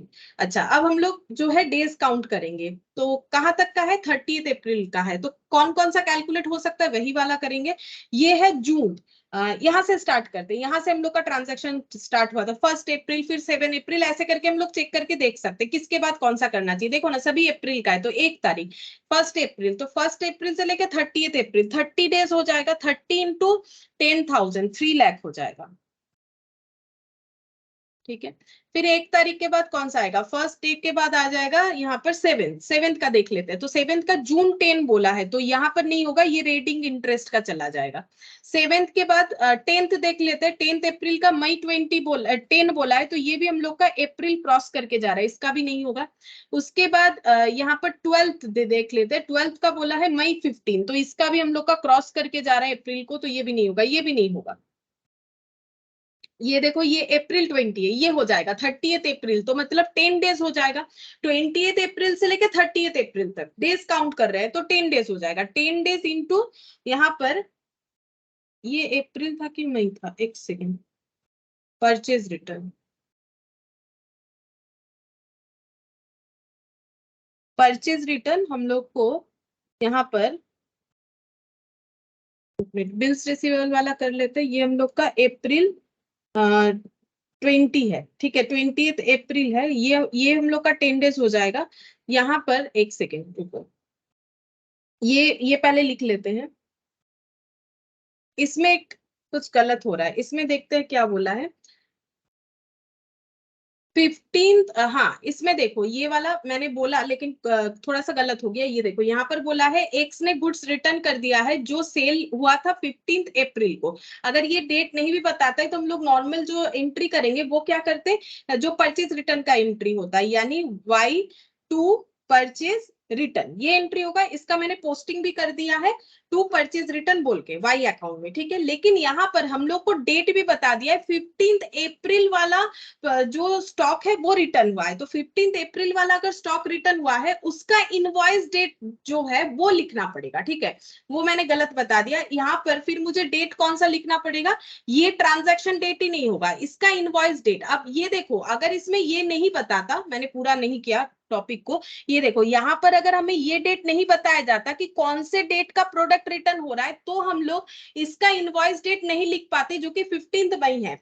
लेकिन यहाँ पर हम लोग को ये बता दिया ये कौन से डेट वाला जो है ट्रांजैक्शन था जिसका प्रोडक्ट रिटर्न हो रहा है। तो उस केस में हम लोग को यहाँ पर ड्यू डेट क्या लिखना पड़ेगा, एक्चुअली ये प्रोडक्ट जो बिका इसका ड्यू डेट क्या था, मतलब ट्रांजैक्शन कुछ ऐसा हुआ। ये देखो 15 अप्रैल में सेल परचेज हुआ, ठीक है, एक्स के तरफ से बोल रहे परचेज हुआ, और इसका पेमेंट करना था 15 मई को। बीच में 20 अप्रैल को रिटर्न कर दिया गया, ठीक है। तो इस ट्रांजैक्शन का रिटर्न हो गया, लेकिन इसका हम लोग का ड्यू डेट कब है, ये सिमिलर ट्रांजैक्शन से रिलेटेड डेट है ना, इसी का परचेज इसी का रिटर्न, तो इसका ड्यू डेट 15 मई, और रिटर्न वाला जो है उसका भी ड्यू डेट 15 मई हो रहा है, क्योंकि ये 15 मई वाला ही ट्रांजैक्शन है। और बता भी दिया है 15 अप्रैल वाला प्रोडक्ट रिटर्न हो रहा है, तो इसका ड्यू डेट हम लोग को ये देना पड़ेगा, 15 मई देना पड़ेगा। अगर हम लोग ये ट्रांजैक्शन डेट लिख देंगे तो गलत हो जाएगा, ठीक है। तो यहाँ पर लिखना पड़ेगा मई 15, ये पॉइंट टू बी नोटेड था। लेकिन हाँ, तो यहाँ पर देखो हम लोग का डेज और प्रोडक्ट कुछ नहीं कैलकुलेट होगा, क्योंकि मई होने का मतलब है अप्रैल को क्रॉस करके जा रहा है, ठीक है। अब हम लोग को क्या करना पड़ेगा, जो रेडिंग वाला है उसे रेडिंग के थ्रू से लिखना पड़ेगा। जैसे कि सबसे पहले रेडिंग का हम लोग का ये फर्स्ट डे, ये 7th वाला आ रहा है, ठीक है। तो कौन से डेट पे लिखेंगे, जहां पर क्लोज हो रहा है 30th अप्रैल को, 30th अप्रैल 2020, ठीक है। क्या लिखेंगे, बाई रेट इंक प्रोडक्ट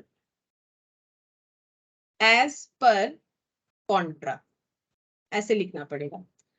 अच्छा, यहाँ पर ड्यू डेट लिखेंगे जून 10 लिख दिया। अमाउंट लिखने का जरूरत नहीं है, डेज लिखेंगे। अब अप्रैल से जून, अप्रैल 30th खत्म, ठीक है, जून 31, और अप्रैल के बाद मई 31 डेज का, और जून 10 डेज का, तो ये हो जाएगा 41 डेज, ठीक है। 41 इंटू 5000, तो ये कितना हो जाएगा, 41 इंटू 5000 हो जाएगा 2,05,000, इंटू करके देख लो, ठीक है। अच्छा, इसके बाद कौन सा डेट आएगा, ये 7th के बाद हम लोग का आ जाएगा 10th, मतलब ये फिर से लिखेंगे 30th अप्रैल 2020 को, by red ink product as per contra. अच्छा, इसका मई 10, अच्छा अमाउंट लिखने का जरूरत नहीं है। अब मई 10 तक का कितना होगा, तो ये देखो 30th अप्रैल तक का है, 30 अप्रैल का है और मई का 10 डेज बोला है, तो 10 डेज ही होगा यहाँ पर, ठीक है, क्योंकि अप्रैल तो खत्म है ना, 30 अप्रैल बोला है, तो 30 माइनस 30 0, मई का 10 डेज, 10 इंटू यहाँ पर 15,000 मतलब 1,50,000, ठीक है। अच्छा, इसके बाद कौन सा डेट होगा, 7 तारीख, 10 तारीख, फिर 12, ये वाला होना चाहिए, 12, फिर 15, फिर 20, तो 12 पहले होगा। तो यहाँ पर डेट तो 30 अप्रैल का ही लगेगा, 30 अप्रैल 2022 है, तो to red ink as per contra, as per contra, May 15, तो 15 डेज होगा, मई 15 का मतलब कितना हो जाएगा, 15 डेज हो जाएगा। अप्रैल खत्म, मई का 15 डेज, 15 इंटू 6,000, तो ये कितना हो जाएगा, 15 इंटू 7,500, सॉरी 15 इंटू 7,500, 1,12,500, 1,12,500, ठीक है, ये वाला हो गया। इसके बाद 15th वाला ही आएगा, फिर से 30 अप्रैल को लिखेंगे, to red ink, to red ink as per contra, ठीक है, ये वाला लिख रहे हैं, फिर से वही मई 15 का ही है, यानी फिर से 15 डेज, 15 इंटू 6,000 मतलब 90,000 होगा, कंप्लीट हो गया। अच्छा, फिर ये यहाँ पर हम लोगों का हो गया 15 के बाद ट्रांजैक्शन डेट 10 तो पहले कर लिया होगा, 20th अप्रैल, ठीक है, 20th अप्रैल वाला, तो यहाँ पर इधर आ जाएगा 30th April 2020, by red ink interest, by red ink interest, sorry red ink product as per contra, as per contra, इसका है मई 15, मतलब 15 डेज ही होगा, अप्रैल तो खत्म, 15 डेज होगा, 15 इंटू 1,000 मतलब ये हो जाएगा हम लोग का 15,000। अब हम लोग को प्रोडक्ट का कैलकुलेशन करना है, प्रोडक्ट किधर ज्यादा है, मुझे तो लग रहा है प्रोडक्ट इधर ज्यादा है, 3 लाख, 2 लाख 5, 1 लाख 50 और 15,000 इधर ही ज्यादा है, तो इसका टोटल करते हैं,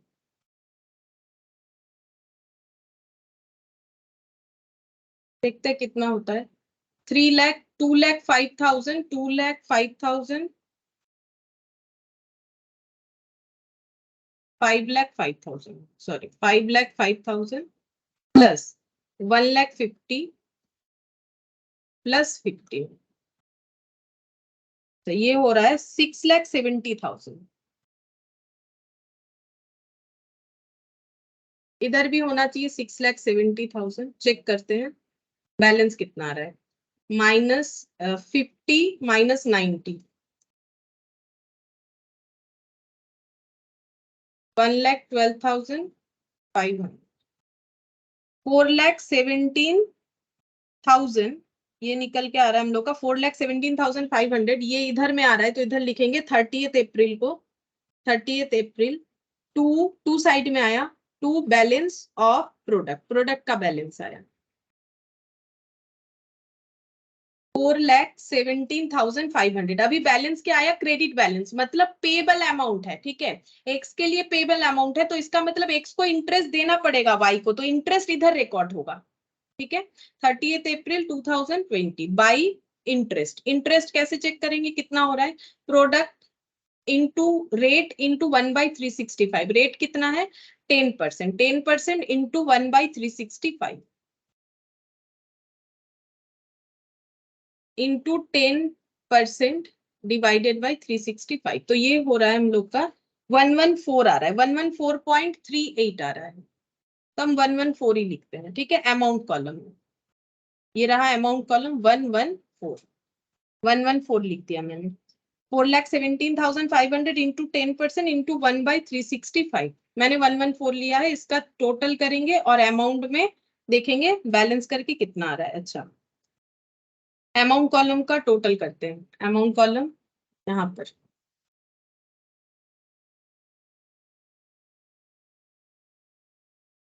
ये वाला, ठीक है, अमाउंट हो जाएगा 5,000 और ये 5,000, 10 10 20 25 26,000 हो रहा है, इधर इधर ही ज्यादा आ रहा है, देखो 26,000 हो रहा है, ठीक है। अच्छा, इधर माइनस करते हैं, 26,000 माइनस 10 और 16,000 मतलब 10,000 माइनस 7,500 मतलब 2,500 होगा शायद। 10,000 माइनस 7,500 माइनस 114, ये आ रहा है 2386। इतना बैलेंस निकल के आ रहा है 2386। तो ये हम लिख लेते हैं 2386, टोटल 26,000। और इस बैलेंस को हम लोग क्या बोलेंगे, इस बैलेंस को 30 अप्रैल को लिखेंगे बाई बैलेंस सीडी। कितना पैसा देना पड़ेगा, ठीक है, विथ इंटरेस्ट, जिसमें 114 इंटरेस्ट है, ठीक है। अब पॉइंट को अगर लिखोगे तो आंसर थोड़ा सा अलग आएगा, शायद यहाँ पर पॉइंट में लिखा हुआ है, देख सकते हो। अगर पॉइंट में लिखोगे तो थोड़ा सा आंसर चेंज आएगा, ठीक है। 2385 पॉइंट है मेरा, 2386 आ रहा है क्योंकि मैंने पॉइंट को इग्नोर किया। 85.6 मतलब वही 86 ही होगा, ठीक है। तो ये देखो, दो क्वेश्चन था रेटिंग का, ये हम लोगों ने कंप्लीट कर लिया। अब यहाँ पर एक और मेथड है, preparation of account current by means of product balance in case of bank. ये भी मैंने बोला था कि बैंक वाला 3 मेथड मैंने लिखवाया था, तो ये थर्ड वाला मेथड जो सबसे आसान है, यही वाला हम लोग करेंगे। तो इसमें हम ज्यादा कुछ नहीं बोल रहे, जस्ट ये बता देते हैं, देखो कि पासबुक जैसा होता है ना देखने में, वैसे ही हम लोग यहाँ पर ये बनाएंगे। ये एक्चुअली हम लोग बैंक के तरफ से बनाएंगे। बैंक अपने कस्टमर का जो पासबुक अपने पास मेंटेन करता है, वो कैसे देखने में होता है, उसका यहाँ पर जो है डिटेल्स हमें दिखाना है। देखो क्वेश्चन में क्या बोला है, 2 Jan 2020 Vinod open A current account with Allahabad bank. Allahabad bank में जाके विनोद ने 2 Jan को एक करंट अकाउंट ओपन किया, ठीक है, and deposit sum of 30,000 deposit कर दिया, ठीक है। एक चीज यहाँ पर तुम लोग को ध्यान रखना है, तुम लोग यहाँ पर एज ए कस्टमर नहीं सोचोगे, खुद को विनोद नहीं सोचना है, खुद को इलाहाबाद बैंक सोचना है।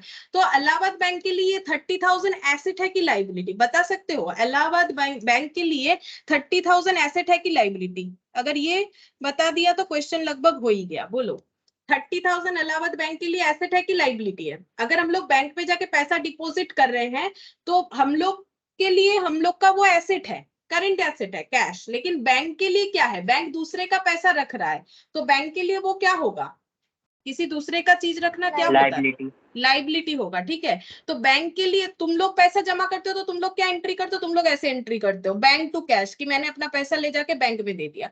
तो बैंक वाला इसका रिवर्स एंट्री करता है, ठीक है। बैंक वाला बोलता है मेरे पास पैसा आया लेकिन मेरा लाइबिलिटी बढ़ेगा, ठीक है, मेरा लाइबिलिटी बढ़ेगा, बैंक वाला बोलता है। तो बैंक के लिए पैसा आना क्रेडिट होता है, ठीक है, लाइबिलिटी बढ़ेगा तो क्रेडिट होगा। और बैंक जब पैसा को मतलब विथड्रॉल करेंगे, हम लोग अपने अकाउंट में पैसा रख रहे हैं तो जरूरत पे विथड्रॉल भी करेंगे, अगर विथड्रॉल करेंगे तो वो डेबिट हो जाएगा, ठीक है। लेकिन जैसे देखो, तुम लोग अगर ऑनलाइन पेमेंट वगैरह करते हो, जैसे पैसा कट हो जाता है तुम लोग के अकाउंट से, तो लिखा हुआ रहता है योर अकाउंट इज डेबिटेड, ठीक है। और पैसा अगर आता है उसका भी इंफॉर्मेशन मिल जाता है आजकल मोबाइल पे, तो लिखा हुआ रहता है योर अकाउंट इज क्रेडिटेड। ये कौन बोल रहा है, बैंक वाला बोल रहा है कि बैंक में आपका अकाउंट डेबिट हुआ, बैंक में आपका अकाउंट क्रेडिट हुआ। वही चीज को हम लोग को यहाँ प्रेजेंट करना है, बेसिकली एक पासबुक बनाना है और कुछ नहीं। अब देखो यहाँ पर बोला है so Vinod account in the ledger of Allahabad bank. Allahabad bank का जो लेजर है उसमें विनोद जो कस्टमर है उनका अकाउंट कैसे दिखेगा वो हमें दिखाना है, ठीक है, मतलब उनका पासबुक बना के देना है। इंटरेस्ट कैसे कैलकुलेट होगा, 5% ऑन द डेबिट बैलेंस, अगर डेबिट बैलेंस हुआ तो 5% एंड क्रेडिट बैलेंस हुआ तो 2%। देखो बैंक चालाक है, हम लोग जब पैसा रखेंगे तो बैंक बोलेगा आपके रखे हुए पैसे पे 2% मिल जाएगा, लेकिन आप पैसा जब विथड्रॉल करोगे तो आपके ऊपर 5% डिडक्ट होगा, ठीक है, मतलब 5% इंटरेस्ट चार्ज करेंगे। तो बैंक तो ऐसे करता है ना, बैंक इंटरेस्ट ज्यादा चार्ज करता है, देता कम है, ठीक है, वही तो उसका अर्निंग है। The account to be prepared on 30 June को प्रिपेयर करना है। Calculation may be made correct to the nearest rupee, जरूरत पे हम लोग नियरेस्ट रूपी में उसको ट्रांसफर कर देंगे। एजम्पशन बता दिया है, कोई कंफ्यूजन नहीं है, 1 ईयर 365 डेज ही लेना पड़ेगा, ठीक है, तो 1 ईयर 365 डेज ही लेंगे। अब ये देखने में कैसे होगा उसका स्ट्रक्चर देख लो, यहाँ पर लिखेंगे, पहले तो लिख लेते हैं इलस्ट्रेशन 8, यहाँ पर लिखते हैं विनोद, यहाँ पर बोला है विनोद लेजर, विनोद का लेजर बनेगा इलाहाबाद बैंक पे, विनोद का, क्योंकि ये अकाउंट करेंट नहीं है जहां पर हम लोग इंटरेस्ट का कैलकुलेशन वगैरह लिखेंगे, ठीक है, यहाँ पर इंटरेस्ट लिखेंगे बट इसमें नहीं लिखेंगे। ये कौन सा अकाउंट ओपन कर रहा है, जैसे सेविंग्स अकाउंट ओपन किया जाता है वैसे बैंक में करंट अकाउंट भी ओपन किया जाता है। बिजनेसमैन करंट अकाउंट ओपन करते हैं बैंक में, उसके थ्रू से ट्रांजेक्शन करने से हमें जो है बहुत सारी सुविधा मिलता है, ठीक है। तो बिजनेस करते हैं तो करंट अकाउंट ओपन करना जरूरी होता है, ठीक है। सेविंग से ट्रांजेक्शन करना अलाउड नहीं होता है, ज्यादा बैंकिंग ट्रांजेक्शन बिजनेस के लिए, उसके लिए करंट अकाउंट बताया गया है, ठीक है, करंट अकाउंट के थ्रू से करना पड़ता है, तो इसीलिए हम लोग यहाँ पर लिखेंगे करेंट अकाउंट। ठीक है, ये क्या बन रहा है, करेंट अकाउंट बन रहा है, current account with Allahabad bank. क्या क्या कॉलम होगा, अगर तुम लोग अपने पास कोई पासबुक है तो आज देखना, नॉर्मली कॉलम्स रहता है, जैसे कि डेट रहता है, उसमें कब पैसा डिपॉजिट किया, कब विथड्रॉल किया, पैसा डिपॉजिट किया तो क्या लिखा हुआ रहता है, पैसा विथड्रॉल किया तो क्या लिखा हुआ रहता है, डेबिट क्रेडिट ऐसे लिखा हुआ रहता है। ठीक, पासबुक का स्ट्रक्चर बनेगा, एक तो डेट, फिर लिखेंगे पर्टिकुलर्स, फिर डेबिट क्रेडिट, फिर लिखना पड़ेगा डेबिट और क्रेडिट, ऐसे ही लिखा हुआ रहता है, तो ये स्ट्रक्चर ही हम लोग को बनाना है। फिर बैलेंस, फिर यहाँ डेज, प्रोडक्ट, ठीक है, प्रोडक्ट, डेबिट, डेबिट प्रोडक्ट और क्रेडिट प्रोडक्ट। ये थोड़ा सा याद कर लो, मतलब याद क्या करना है, ये स्ट्रक्चर अभी समझाएंगे तो याद हो जाएगा, लेकिन हाँ इसमें सिक्वेंशियली लिखना पड़ेगा, आगे पीछे लिखने से लेकिन नहीं होगा। जैसे मान लो यहाँ पर बाई चांस तुम लोग पर्टिकुलर के बाद अमाउंट लिख दी फिर ड्यू डेट लिखे तो उससे कोई फर्क नहीं पड़ता है, लेकिन ये एक स्ट्रक्चर है, इसको इसी तरीके से हमें प्रिपेयर करना पड़ेगा। तो ये डेट,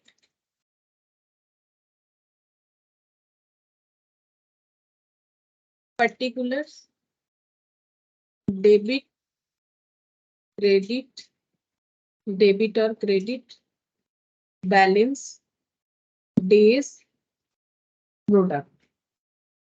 ठीक है, ये प्रोडक्ट वगैरह नहीं मिलेगा पासबुक में, ये फॉर्मेट जरूर मिल जाएगा, क्योंकि इसको हम लोग अकाउंट करेंट के तरह भी करेंगे, इसलिए मैंने प्रोडक्ट वाला कॉलम भी बनाया है, क्योंकि जो हमारा स्टडी मैट है वो हमें बता दिया है क्लियरली। अगर तुम लोग पढ़ के देखोगे कि यहाँ पर हम लोग कैसे करके इसका स्ट्रक्चर बनाएंगे, इस पूरे चीज को यहाँ एक्सप्लेन किया है, कैसे कहाँ क्या लिखना है, तो उसी बेसिस पे हम लोग को करना पड़ेगा जो इसका प्रोसेस है।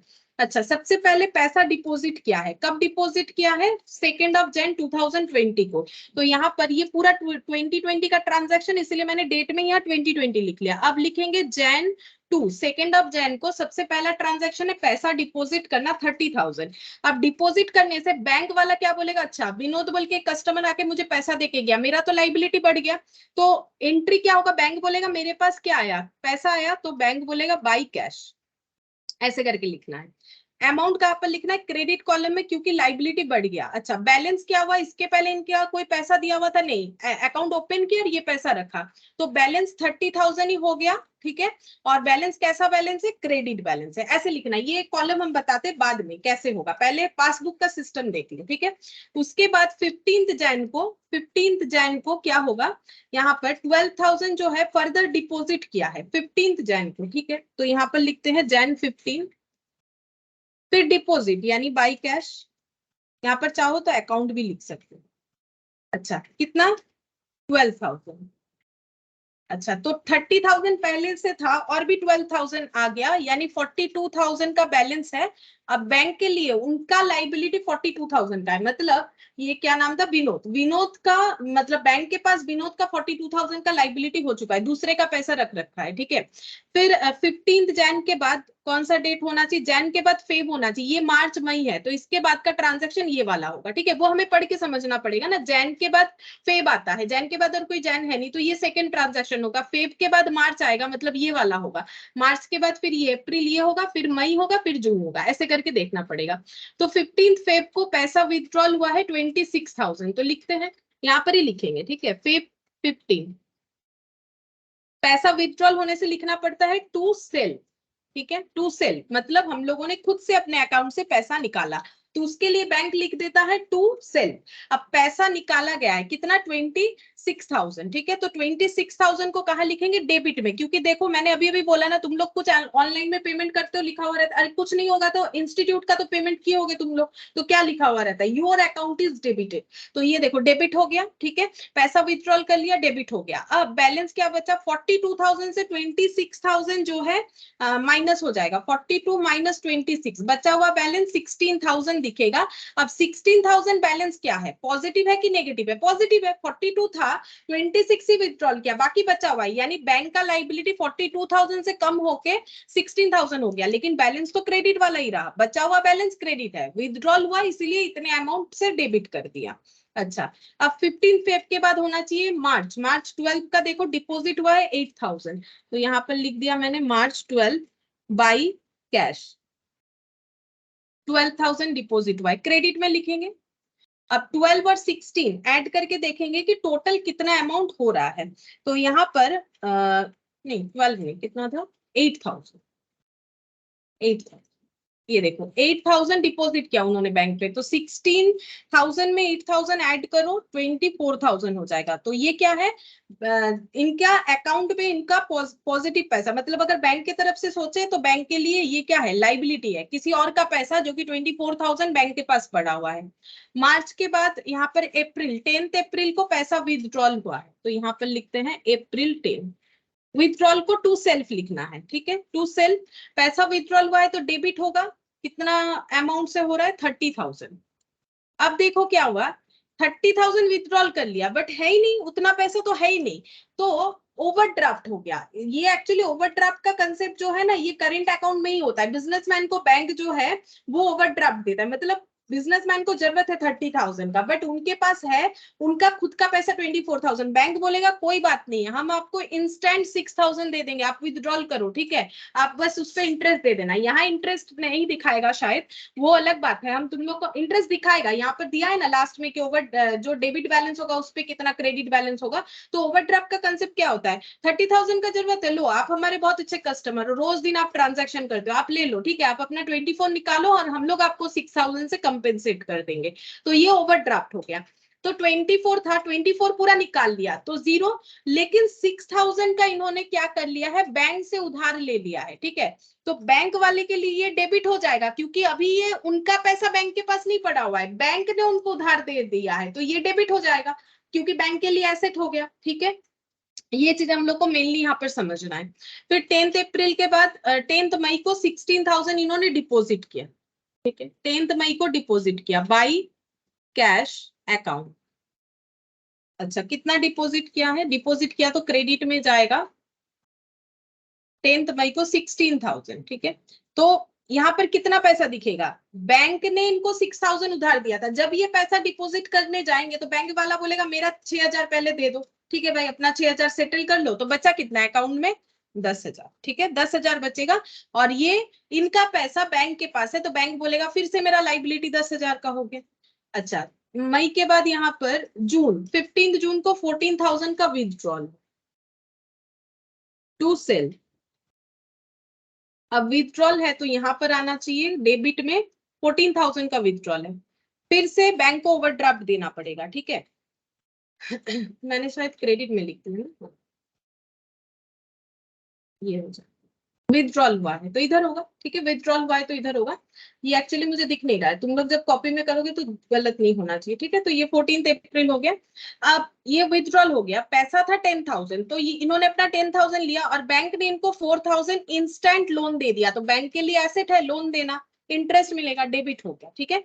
ये यहाँ तक कंप्लीट होता है। अब हम लोग ये वाले यहाँ पर जाते हैं, डेज। डेज को यहाँ पर कैसे काउंट करना है, इसके बारे में जो इंफॉर्मेशन दिया हुआ है, डेज को कैसे काउंट करना है, फॉलोइंग द ट्रांजैक्शन डेट के तरह।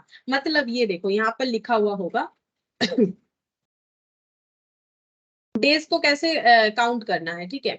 Number of days return against each transaction are the days counted from its date और due date to the date of the following transaction, ठीक है। जो भी ड्यू डेट या ट्रांजैक्शन डेट है उससे फॉलोइंग ड्यू डेट या ट्रांजैक्शन डेट का काउंट होना चाहिए। मतलब 2 जैन से 15 जैन, 15 जैन से 15 फेब, 15 फेब से 12 मार्च, 12 मार्च से 10 अप्रैल, इस तरीके से काउंट होगा, ठीक है। तो 2 जैन से लेके 15 जैन तक होता है 13 डेज, तो हम यहाँ पर लिखेंगे 13 डेज, ठीक है। अच्छा, अब 15 जैन से लेके 15 फेब कितना होता है, जैन 31 का होता है, 31 माइनस 15, तो 16 डेज हुआ, फेब का 15 डेज हो गया, यानी 31 डेज, ठीक है। अच्छा, अब फेब 15 से लेके मार्च 12, तो फेब 28 का लेंगे क्योंकि हमें 365 डेज लेने के लिए बोला है, मार्च का 12 डेज, तो ये हो गया 25 डेज, ठीक है। अब मार्च 12 से 10 अप्रैल, तो मार्च 31 का होता है, 31 माइनस 12 प्लस 10, तो ये हो जाता है 29 डेज। अब 10 अप्रैल से 10 मई, तो अप्रैल 30 डेज का होता है, 30 माइनस 10 20, और मई का 10 डेज, तो ये हो गया 30 डेज, ठीक है। अच्छा, अब मई से लेके हम लोग को जून 15 तक करना है, तो मई होता है 31 का, 31 माइनस 10 प्लस 15, तो ये हो गया हम लोग का 36 6 डेज, ठीक है। अच्छा, अब ये लास्ट वाला बचा जून का, अब इसको कहाँ तक लिखेंगे? अब इसके लिए रूल्स जो है, जहां तक हम लोग को जिस डेट तक अकाउंट बनाने बोला है उस डेट तक का हम लोग काउंट कर लेंगे लास्ट ट्रांजैक्शन के लिए। ये देखो बोला है counted to the close date of the period, तो क्लोज डेट कौन सा है? क्लोजिंग डेट है हम लोग का 30 जून, मतलब ये 15 जून वाला जो है इसको 30 जून तक काउंट करना है, तो 30 माइनस 15 यानी 15 डेज होगा, ठीक है। अब क्या करेंगे, लिखना पड़ेगा डेबिट प्रोडक्ट और क्रेडिट प्रोडक्ट। अब कैसे लिखेंगे, देखो बैलेंस देख के लिखना है, बैलेंस के हिसाब से लिखना है। तो प्रोडक्ट जो है ये 30,000 इंटू 13 कितना होता है, 30,000 इंटू 13 ये हो जाता है 3,90,000, लेकिन लिखेंगे कहाँ, मतलब ये कैसा बैलेंस है, ये क्रेडिट बैलेंस है, तो यहाँ लिखेंगे, ठीक है। जब डेबिट होगा तो डेबिट में लिखेंगे, तो यहाँ पर लिखते हैं 3,90,000 हो गया। 31 इंटू 42,000 क्रेडिट में लिखना है, तो क्रेडिट साइड में लिखेंगे 31 इंटू 42, देख लेते हैं कितना होता है 1302 और 3 टाइम्स 0। अच्छा फिर देखो 25 इंटू 16, ये भी क्रेडिट में ही लिखना है, मतलब 400 और 3 टाइम्स 0। अच्छा फिर से क्रेडिट 29 इंटू 24, 69630, ये डेबिट में लिखना है। इसके बाद ये क्रेडिट में लिखना है, ये डेबिट में लिखना है, हो गया, ठीक है। ये कंप्लीट हो गया। अब क्या करना है, अब हम लोग को ये जो है प्रोडक्ट को टोटल करना पड़ेगा, प्रोडक्ट का टोटल निकालना पड़ेगा, ठीक है। तो प्रोडक्ट का टोटल निकाल लेते हैं, 3,90,000 और ये हो गया, ये कितना 1,80,000 और 60, ये पहले कर लेते हैं। सिंपल इसको पहले टोटल करेंगे, ठीक है, प्रोसेस देखते जाओ कि किस तरीके से होता है, यही याद रखना है, ठीक है। अच्छा और ये 3,90,000 प्लस 1,302 3 टाइम्स 0, 4 लाख 6 लाख, मतलब 10,96,000 और 3,60,000, 31,48,000। ये at the end of the period debit और क्रेडिट जो है बैलेंस मिल गया। अब ये प्रोडक्ट है, मतलब अमाउंट इनटू डेज हो चुका है। अब हम लोग इस पे इंटरेस्ट का कैलकुलेशन कर पाएंगे, कौन से रेट पे करेंगे, जो रेट हमें क्वेश्चन में बता दिया है कि डेबिट होगा तो क्या होगा, क्रेडिट होगा तो क्या होगा, ठीक है। तो कैलकुलेट करते हैं, देखो यहाँ पर लिखते हैं interest on debit, debit balance ये वाला है 2,40,000 इंटू, इन डेबिट पे बोला है 5% इंटू 5% इंटू 1/365, क्योंकि ये प्रोडक्ट है तो 1/365 हो जाएगा। और interest on credit, credit balance पे कितना होगा, क्रेडिट है 31,48,000, इस पे बोला था 2% दे देगा, तो 2% डिवाइडेड बाई 100 365, चेक करते हैं कितना होगा। ये लिखा हुआ है तो पहले 2% वाला ही कर लेते हैं, डिवाइडेड बाई 365, तो ये आ रहा है कुछ इतना 172.4, ठीक है। तो इसको हम लिख लेते हैं 172.49, और ये वाला देखते हैं, ये क्रेडिट है, अच्छा 2,40,000 इंटू 5% डिवाइडेड बाई 365, तो 32 आ रहा है, 32.88। इसको नेट करेंगे, ठीक है, इतना डेबिट है इतना क्रेडिट है, क्रेडिट अमाउंट ज्यादा है तो नेट करके देखते हैं कितना होता है, 172.99 माइनस 32.88, तो नेट हो जाएगा 140.11, 172.49 माइनस 32.88, 139, ये अलग हो गया, 139 आ रहा है, 139.61 ये आ रहा है, ठीक है। ये कौन सा अमाउंट आ रहा है, ये क्रेडिट अमाउंट आ रहा है, क्योंकि हम लोगों का क्रेडिट बैलेंस ज्यादा था, ठीक है। अच्छा अब क्रेडिट अमाउंट आ रहा है तो इसका मतलब क्या होगा, इसका मतलब ये होगा कि यहाँ पर देखो हम लोगों का डेबिट बैलेंस का मतलब क्या, बैंक से हम लोगों ने जितना लोन लिया तो उस पे हमें इंटरेस्ट इतना देना पड़ेगा, और बैंक में हम लोगों ने जो पैसा रखा है उस पे इतना हो रहा है, तो ओवरऑल हम लोगों को ये इंटरेस्ट मिलेगा। इंटरेस्ट का क्रेडिट बैलेंस आया, मतलब हम लोग का जमा हुआ पैसा ज्यादा है, ठीक है, विनोद का पैसा जो है अमाउंट ज्यादा है जो जमा हुआ है, तो फिर यहाँ पर इंटरेस्ट लिखना पड़ेगा कितना हो रहा है, नेट करके 139 हो रहा है, हम लोग इसको नियरेस्ट रूपी में ट्रांसफर कर देंगे, तो 140 रुपीज में कर देते हैं ट्रांसफर, ठीक है। अभी इसको क्या लिखेंगे, जून 30 को लिखेंगे, क्योंकि जून 30 को ये एंड हो रहा है, तो इसको लिखना पड़ेगा ऐसे, बाई इंटरेस्ट, ठीक है। बैंक हम लोग को इंटरेस्ट देगा, तो बैंक के लिए क्या है, एक्सपेंस है, कितना 140 रुपीज देगा, तो कौन से कॉलम में लिखेंगे, हम लोग इसको लिखेंगे क्रेडिट कॉलम में, ठीक है। बैंक हमें इंटरेस्ट देगा, तो ये 140 रुपीज हो जाएगा। अब देखो यहाँ पर 4000 ऑलरेडी डेबिट था और 140 जो है क्रेडिट हुआ, मतलब 4000 हम लोगों ने बैंक से लोन ले रखा था और हम लोग बैंक हमें 140 रुपीज देगा इंटरेस्ट का। अब बैंक वो माइनस कर लेगा और बोलेगा ठीक है, लोन का पैसा बनता है 3860, बैंक अपना एडजस्ट कर लेगा और बोलेगा लोन का अमाउंट इतना हो गया, क्योंकि हम लोग का बैलेंस के हिसाब से क्या देखा, ये देखो डेबिट का मतलब बैंक ने जो है जितना पैसा जो है विनोद को दिया था, ठीक है, और जो विनोद ने बैंक में रखा था उसका प्रोडक्ट ये आया, तो इंटरेस्ट ये क्या है, ये इंटरेस्ट क्या हो जाएगा, इसका मतलब ये इंटरेस्ट रिसीवेबल है, ठीक है, बैंक के तरफ से, और ये इंटरेस्ट क्या हो गया, पेबल, तो बैंक का ओवरऑल क्या हो जाएगा, पेबल हो जाएगा, ये पेबल अमाउंट होगा, बैंक को इतना इंटरेस्ट पे करना पड़ेगा, ठीक है, क्योंकि बैंक के पास विनोद का ये अमाउंट का इंटरेस्ट पेबल रह रहा है, रिसीवेबल जो है बैंक को इतना इंटरेस्ट मिलेगा, क्योंकि देख सकते हैं ज्यादातर ओवरड्राफ्ट नहीं हुआ है, 2 बार ही हुआ है, ठीक है, तो ये 3860 लास्ट में बैलेंस बच रहा है इंटरेस्ट का। अब इसको क्लोज कैसे करेंगे, और एक बार इसको लिख के हम लोग क्लोज कर लेंगे, कैसे करके, by balance CD, passbook close हो जा रहा है, कैसे करके, इसका अमाउंट का बैलेंस करके, ठीक है, अमाउंट का बैलेंस करते ये कितना हो रहा है, 2630 और 14, 26 और 14, 40 और 30, 70,000। अच्छा यहाँ पर हो गया 30, 12 और 8, 20 और 30, 50, 50 और यहाँ पर 50 और 16, 66,140, 66,140 आ रहा है, और माइनस करेंगे 70,000, 70,000 माइनस 66,140, 3860 आ रहा है, बैलेंस इधर आ रहा है, लेजर बैलेंस की तरह बैलेंस करके देखो, बैलेंस इधर आ रहा है 70,000, और इसको हम लोग 1 जुलाई को कैसे करके ब्रॉट डाउन कर सकते हैं, टू बैलेंस बीडी बोल के यहाँ पर आ जाएगा 3860, क्या बैलेंस है, ये क्रेडिट बैलेंस आया, तो ब्रॉट डाउन किधर होगा, डेबिट साइड होगा, ठीक है, ब्रॉट डाउन डेबिट साइड होगा, ये नहीं भी दिखाओगे तो चलेगा, बस ये हमें स्ट्रक्चर याद रखना है कि कैसे करके हमें लिखना पड़ेगा, ठीक है, और इंटरेस्ट पेबल है कि रिसीवेबल, बस वो समझना पड़ेगा। अच्छा ये वाला एक ही क्वेश्चन था, एक हम लोग का ये कंप्लीट हो गया, यहाँ पर और कुछ बाकी नहीं है, यहाँ पर एक क्वेश्चन है प्रैक्टिकल क्वेश्चन 1, ये हम बता देते हैं, ये पासबुक के तरह ही है, और उसके बाद 2 नंबर का टाइम मिलेगा तो वो बता देते हैं, देखो ऐसा और एक क्वेश्चन है हम लोग के पास, प्रैक्टिस के लिए हम लोग कर सकते हैं ये वाला।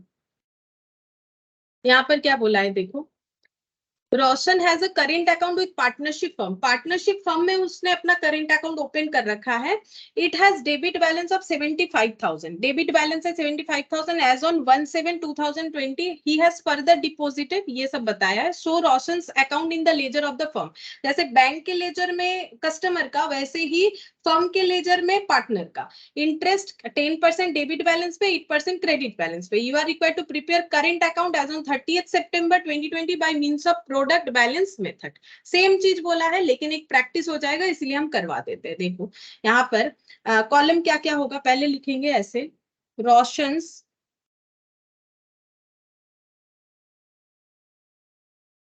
Current account with partnership firm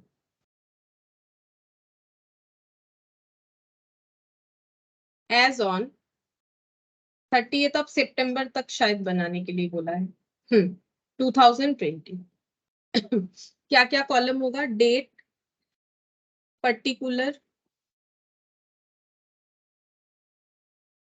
debit, credit, debit और क्रेडिट, ऐसे करके कर लेते हैं, डेबिट क्रेडिट, डेबिट और credit, balance days, days, debit product, credit product, debit product और क्रेडिट प्रोडक्ट।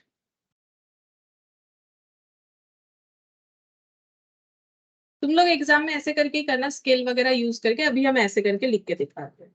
अच्छा, सबसे पहला ट्रांजैक्शन है कि इनका डेबिट बैलेंस था 75,000 1 जुलाई को, तो लिखते हैं 1 जुलाई को 1720 ऐसे लिख देते हैं, टू बैलेंस बीटी। इनके हिसाब से डेबिट बैलेंस था, देखो बोल रहा है इट हैज डेबिट बैलेंस, और मतलब इनके इस अकाउंट में डेबिट बैलेंस था 75,000, तो डेबिट साइड में लिखेंगे 75,000, ठीक है। अच्छा, फिर यहाँ पर डेबिट लिखेंगे, डेबिट और क्रेडिट में ये 75,000 डेबिट बैलेंस है, और बैलेंस में भी लिखना पड़ेगा 75,000, ये सब हम लोग बाद में कैलकुलेट करेंगे, ठीक है। अच्छा, मैंने सेम लिखा है बैलेंस डेज, हाँ ठीक है, सेम ही लिखा है स्ट्रक्चर। अच्छा, इसके बाद फर्स्ट ट्रांजैक्शन हो रहा है 14 जुलाई को, ये जो है इन्होंने डिपॉजिट किया है, देखो ये फर्दर डिपॉजिटेड है 1,38,000 14 जुलाई को, to by cash, sorry to cash लिखते रहते गलती से, बाई कैश डिपॉजिट किया है, तो पार्टनरशिप फर्म का लाइबिलिटी बढ़ेगा, क्रेडिट होगा, डिपॉजिट हुआ है तो लाइबिलिटी बढ़ रहा है, क्रेडिट। ये नेगेटिव बैलेंस था, ये इससे एडजस्ट हो जाएगा, डेबिट बैलेंस मतलब क्या, नेगेटिव बैलेंस, तो -1,38,000, तो ये 63,000 क्रेडिट होगा। मतलब इन्होंने अपना ओवरड्राफ्ट जो है, यहाँ ओवरड्राफ्ट तो लैंग्वेज यूज नहीं होगा, मतलब एडजस्ट कर दिया पैसा जो विथड्रॉल एक्स्ट्रा अमाउंट किया था, और ये एडजस्ट होके 63,000 दिख रहा है। 14 के बाद 7 के बाद ये 29,700 आ जाएगा, 97,000 विथड्रॉल है, टू सेल 97,000 विथड्रॉल है, यानी डेबिट साइड में जाएगा। तो कितना विथड्रॉल कर सकते थे, मैक्सिमम 63, बट 93 कर लिया, इसका मतलब जो है ओवरड्राफ्ट हो जाएगा, यहाँ पर भी 30,000 लोन मिल गया होगा 30,000 का, तो यहाँ पर क्या हो जाएगा, ये डेबिट बैलेंस हो जाएगा, ठीक है। 97,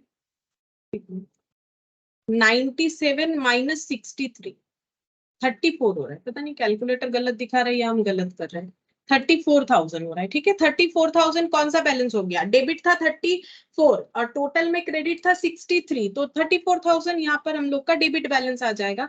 29 जुलाई के बाद अगस्त, अगस्त का 18 अगस्त 22,000 इन्होंने डिपॉजिट कर दिया है बाई कैश, डिपॉजिट किया है, तो क्रेडिट में लिखेंगे 22,000। अच्छा, 34 इनका पहले से विथड्रॉल मतलब नेगेटिव दिख रहा था, और अगर 22 इन्होंने पैसा डाला है तो फिर ये पैसा एडजस्ट होके इनका नेगेटिव का वैल्यू थोड़ा कम हो जाएगा, लेकिन खत्म नहीं हो रहा है क्योंकि नेगेटिव काफी ज्यादा है, जबकि इन्होंने डिपॉजिट किया 22, तो एडजस्ट करके 12,000 नेगेटिव यानी कि डेबिट दिख रहा है, ठीक है।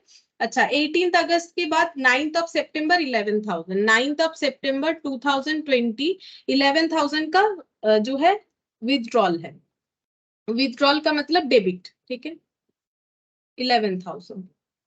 अच्छा, विथड्रॉल हो गया, यहाँ पर 22,000 डेबिट था और भी विथड्रॉल कर लिया, मतलब पहले से नेगेटिव था और भी नेगेटिव बैलेंस बना लिया है इन्होंने विथड्रॉल करके, तो ये 23,000 का नेगेटिव बन गया, यानी कि डेबिट बैलेंस हो गया, ठीक है। और यहाँ पर ट्रांजैक्शन खत्म, अब हम लोग को लिखना पड़ेगा डेज। अब डेज कैसे लिखेंगे, एक ट्रांजैक्शन डेट का फॉलोइंग ट्रांजैक्शन डेट के साथ का जो डिफरेंस है, तो 1 जुलाई से 14 जुलाई, तो ये कितना हो जाएगा, वैसे तो 13 डेज होता है, क्योंकि ओपनिंग बैलेंस अगर क्वेश्चन में होगा तो यहाँ भी सेम कंसेप्ट है, वो दिन इंक्लूडेड होता ही होता है, तो यहाँ पर ये 14 डेज ही हमें लिखना पड़ेगा, ठीक है, 14 डेज हो जाएगा। और 14 इंटू 75,000 डेबिट साइड में हम लोग को लिखना पड़ेगा, 14 इंटू 75, ये बैलेंस निकल के आ रहा है 10,5,0,0,0 और एक जीरो हो जाएगा, ये देखो 1050 और ये 3 जीरो, ठीक है, चेक करके देख लो। अच्छा 60, अच्छा फिर उसके बाद हमें फिर से डेज पहले लिख लेते हैं, नहीं तो गलत हो जाएगा। अच्छा 14 जुलाई से लेके 29 जुलाई तक, तो 29 माइनस 14 करते कितना आएगा, 15 डेज, ठीक है। अच्छा, फिर 29 जुलाई से 18 अगस्त तक, तो जुलाई कितने दिन का होता है, जुलाई होता है हम लोग का 30 का, नहीं 31 का, 31 माइनस 29 प्लस 18, तो 20 डेज होगा, जुलाई, ठीक है। अच्छा, अब ये अगस्त से लेके सितंबर, तो अगस्त होता है 31 माइनस 18 और प्लस 9 डेज, तो ये 22 डेज हो गया। और ये वाला सितंबर से लेके 30 सितंबर तक देखना है, लास्ट वाला जो ड्यू डेट होगा वो हम लोग का एंडिंग डेट तक देखना पड़ेगा। ये 21 हो गया। अब मल्टीप्लाई करेंगे, ठीक है। 15 इंटू 63, अब पहले ये कर लेते, 21 इंटू 23, 483 डेबिट में लिखना पड़ेगा, 483, 3 टाइम्स 0, ठीक है। अच्छा, 12 इंटू 22, 12 इंटू 22 कितना हो जाएगा, 12 इंटू 22 264, डेबिट है, ये देखो डेबिट है, तो डेबिट साइड में लिखेंगे 264 और 3 0, ये भी डेबिट है, ये भी डेबिट साइड में जाएगा, 68 और 3 टाइम्स 0, 2 3 4, 4 0 होगा, ठीक है। अच्छा, इसके बाद ये क्रेडिट में जाएगा, मतलब इधर इधर आएगा। अच्छा, इधर आने से कितना होगा देखते हैं। यहाँ पर 15 इंटू 63, 945, ठीक है, 945 और 3 0। अब करना है इसका टोटल, यहाँ तो उतना ही आएगा, 945 और 3 0 एक ही है क्रेडिट अमाउंट। डेबिट में आ रहा है हम लोग का 483 264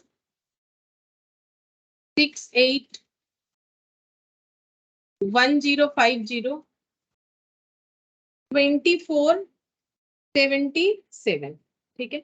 अब इंटरेस्ट चेक करेंगे डेबिट और क्रेडिट बैलेंस के बेसिस पे, तो इंटरेस्ट ऑन 2477, इस पे कितना होगा, डेबिट बैलेंस पे बोला है 10%, ये डेबिट बैलेंस है, तो 10% इंटू 1/365, और इंटरेस्ट ऑन 9,45,000 जो कि क्रेडिट बैलेंस है, इस पे 8%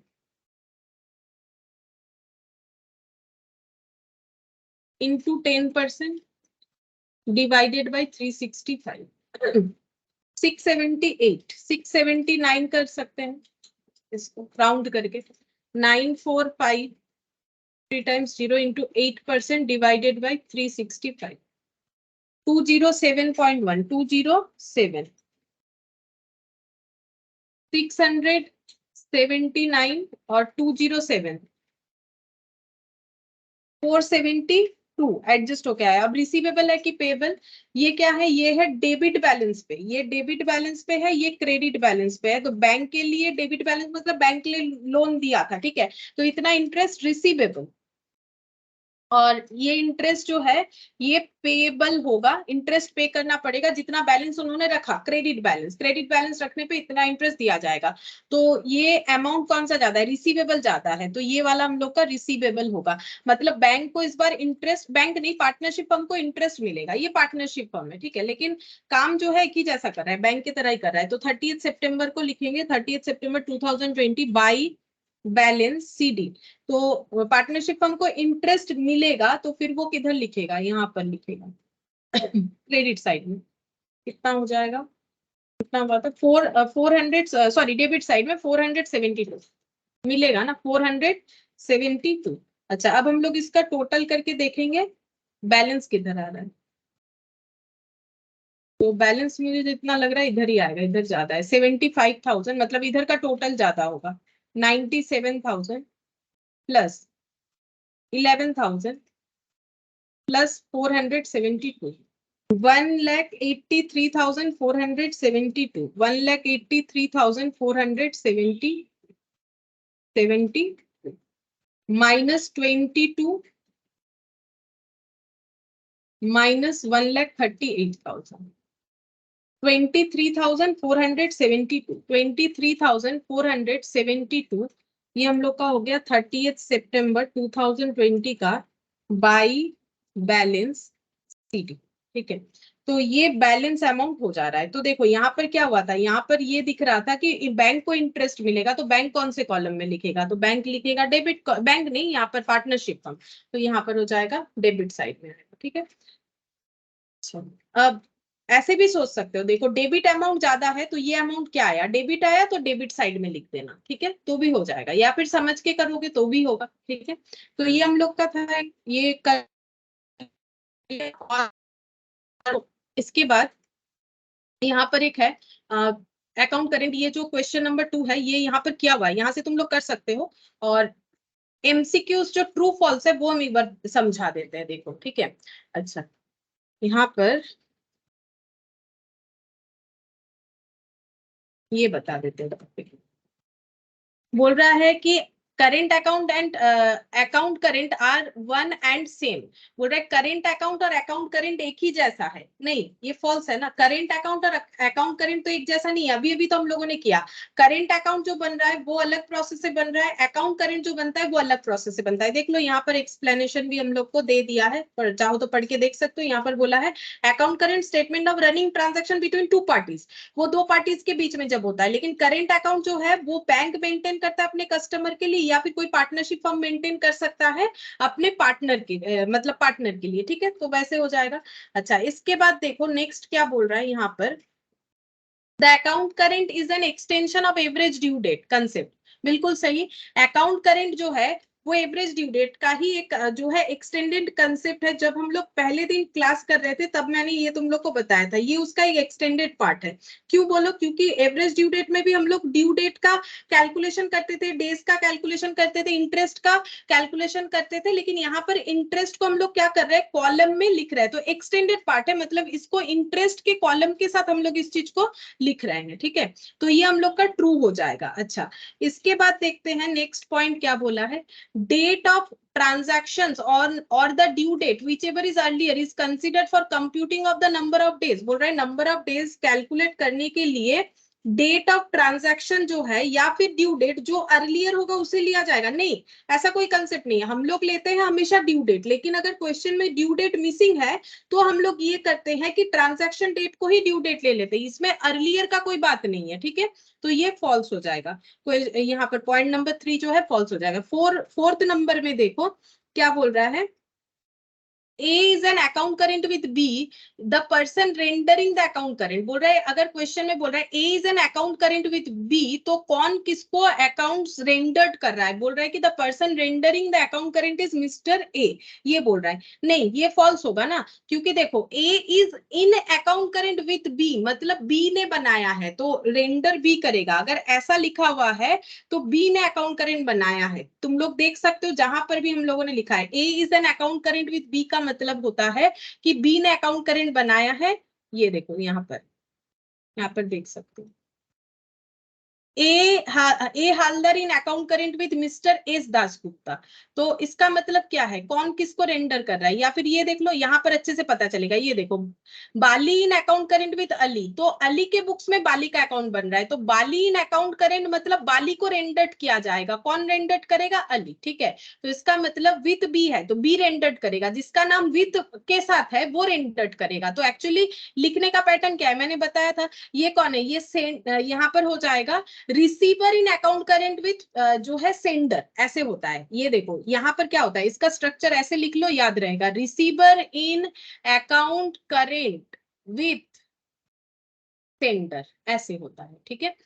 तो ये फॉल्स है। The honoured bills of exchange will not be recorded in the account current. नहीं, ऐसा तो बोल रहा है कि हाँ ऑनर्ड, हाँ आज ही हम लोगों ने किया, अगर कोई बिल्स ऑफ एक्सचेंज ऑनर्ड हो जा रहा है तो वो अकाउंट करेंट में रिकॉर्ड नहीं होगा। ये ट्रू है, क्यों नहीं होगा, बिकॉज एंट्री देख लो, एंट्री क्या होता है, ऑनर्ड होने से हो जाएगा कैश टू बीआर, तो हम लोग तो ना कैश अकाउंट बनाते ना बिल्स रिसीवेबल, फिर एंट्री कैसे होगा, नहीं होगा, वही चीज बोला है। तो ये ट्रू हो गया, ऑनर्ड अगर हो जाता है तो उसका कोई एंट्री नहीं बनेगा। रेडिंग इंटरेस्ट क्या है, रियली नॉट इंटरेस्ट, ये कोई इंटरेस्ट नहीं है। फिर नेक्स्ट ऑप्शन में बोल रहा है negative interest used in connection with average due date, ये नेगेटिव इंटरेस्ट है, आज ही हम लोगों ने पढ़ा ना। फिर बोल रहा है an account current is a statement of mutual transaction, account current जो है वो म्यूचुअल ट्रांजैक्शन का स्टेटमेंट है between two parties in lieu of average due date prepared for particular accounting period. बोल ये क्या होता है, करेंट अकाउंट, ये स्टेटमेंट जो है म्यूचुअल ट्रांजैक्शन का होता है बिटवीन टू पार्टीज, ये बात सही है, ठीक है। ये एवरेज ड्यू डेट के लिए बनता है ऐसा बात नहीं है, और पर्टिकुलर अकाउंटिंग पीरियड के लिए बनता है, ये फिर इस बात के साथ तो मैच ही नहीं हो रहा है। बोल रहा है अकाउंट करेंट इज स्टेटमेंट, ये एक स्टेटमेंट है और म्यूचुअल ट्रांजैक्शंस का बिटवीन टू पार्टीज, ठीक है। And in account current while counting the number of days, जब हम लोग नंबर ऑफ डेज काउंट करते हैं, the due date is ignored and date up to which the account current is accounts are prepared is, क्या बोल रहा है फिर से देखो, in account current while counting the number of days the due date is ignored, due date को हम लोग इग्नोर कर देते हैं, date up to which the accounts are prepared is included, excluded, ignored, is included. देखो ये क्या बोल रहा है, ये ऑप्शन ए होगा। ये देखो जैसे हम लोग यहाँ पर जब भी कैलकुलेट करते हैं तो ड्यू डेट से लेके यहां तक का अगर हम लोग कैलकुलेट करें 31 दिसंबर का, तो हम लोग ड्यू डेट को इग्नोर करते हैं, मतलब हम लोग कैसे काउंट करते हैं 31 अक्टूबर, अक्टूबर 31 डेज का होता है, 31 माइनस 1 कर देते हैं, इसको इग्नोर कर दिया और 31 दिसंबर तक कैलकुलेट करते हुए जाएंगे, अक्टूबर नवंबर का 30, दिसंबर का 31, तो आंसर कितना आया 92 डेज। तो ये 92, अच्छा ये बैलेंस था तो 1 तारीख इसमें इंक्लूड हो गया था, तो इससे हम नहीं समझा पाएंगे क्योंकि ये बैलेंस वाला था, दूसरा कोई डेट ले लेते, लाइक ये वाला 25 अक्टूबर से देखो तो 31 अक्टूबर माइनस 25, नवंबर का 30 डेज, दिसंबर का 31, देखो कितना आ गया 67 डेज। तो हम लोगों ने ये डेट को एक्सक्लूड कर दिया जो ड्यू डेट था और यहां तक इंक्लूड किया, इसीलिए इसका आंसर हम लोग का कितना हो गया, ऑप्शन ए हो गया। ठीक है, तो ये जस्ट मैंने तुम लोग को एक बार रिकॉल करवा दिया, छोटा छोटा चीज है, कभी कहीं पर भी अगर हम लोगों का थियोरिटिकल क्वेश्चन आ जाए तो हम लोग के पास नॉलेज रहेगा तो हम लोग उसे आसानी से लिख सकते हैं। क्वेश्चन नंबर 1 तो मैंने करवा ही दिया है तुम लोग को, और ये क्वेश्चन नंबर 2 ये भी बता ही देते हैं, चलो कोई बात नहीं, बता देते हैं, पूरा ही कंप्लीट करवा देंगे। प्रैक्टिकल क्वेश्चन नंबर 2 जो मैंने होमवर्क दिया था, फटाफट कर लेते हैं, ज्यादा स्ट्रक्चर हम नहीं बना रहे, जस्ट तुम लोग को कैलकुलेशन दिखा देते हैं।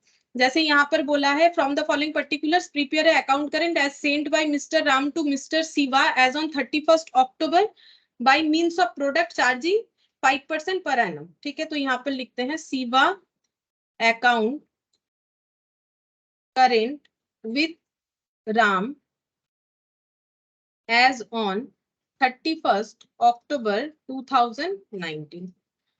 अच्छा, डेट सबसे पहले 1 जुलाई, ठीक है, यहाँ पर मैंने लिख लिया डेट 1 जुलाई 2019 दिया हुआ है, तो मैंने भी 2019 लिख लिया। बैलेंस ड्यू, अच्छा बैलेंस ड्यू बोला है, particulars amount days product, due date नहीं लिख रहे, और ठीक है ड्यू डेट इस क्वेश्चन में जरूरत नहीं होगा इसलिए हम नहीं लिख रहे, ड्यू डेट बिना ही हो जाएगा।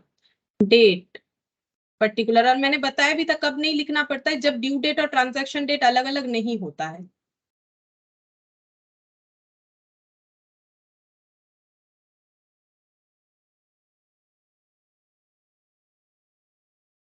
अच्छा यहाँ पर देखो, balance due from Shiva, Shiva से पैसा मिलेगा, बना कौन रहा है, Shiva account current with Ram, Ram sender है तो राम के बुक्स में शिवा का अकाउंट बन रहा है, तो balance due from Shiva, Shiva से 750 मिलेगा तो ये एसेट है, टू बैलेंस बीडी 750।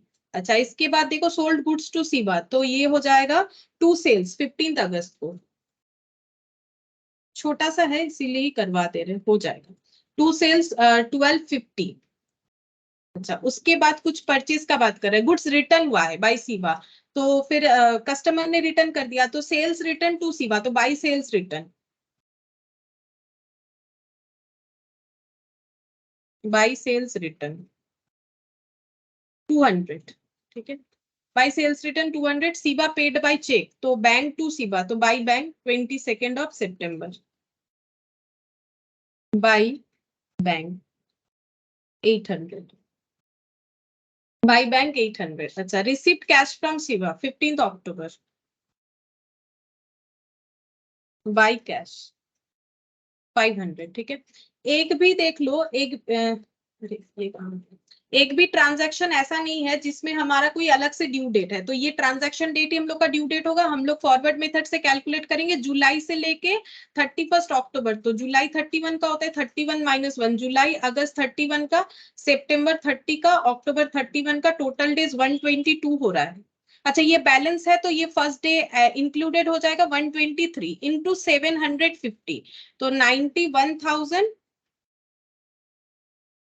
123 इंटू 750 92,250 आ जाएगा। ठीक है, अच्छा इसके बाद 15 अगस्त का ट्रांजैक्शन, तो 15 अगस्त से लेके 31 ऑफ अक्टूबर, तो 31 माइनस 15, अगस्त सितंबर अक्टूबर का 31, मतलब 77 डेज इंटू 1250, तो ये हो गया 96,250। अच्छा अब यहाँ पर अगस्त, ये 31 से लेके 20, ठीक है, अगस्त सितंबर अक्टूबर 72, ये 14,400 हो रहा है, कैलकुलेट करके देख सकते हो। अच्छा यहाँ पर 22 ऑफ सितंबर 30 माइनस 22, ठीक है, सितंबर अक्टूबर का 31 मतलब 39 डेज, 39 इंटू 800, तो ये हो गया 31,200।